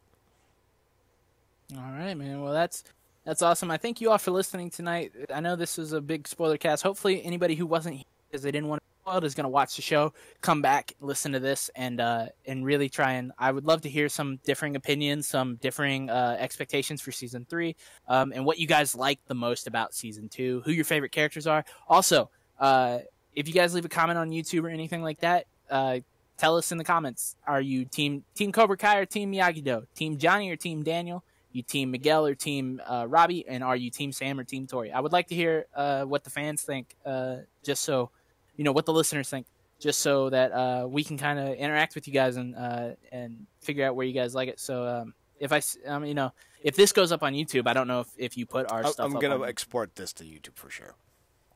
Okay. I would love to interact with some people and talk about it. I'll be in the comments. I'm pretty sure my name on YouTube is just Alex Swisher, so you'll see me commenting, and my picture is up there, so you'll know it's me. If you follow any of my shit or know what my face looks like. But yeah, I would love to hear some more opinions about it. You can tweet at me at X2000Gregs on Twitter to let me know, and we can talk about it.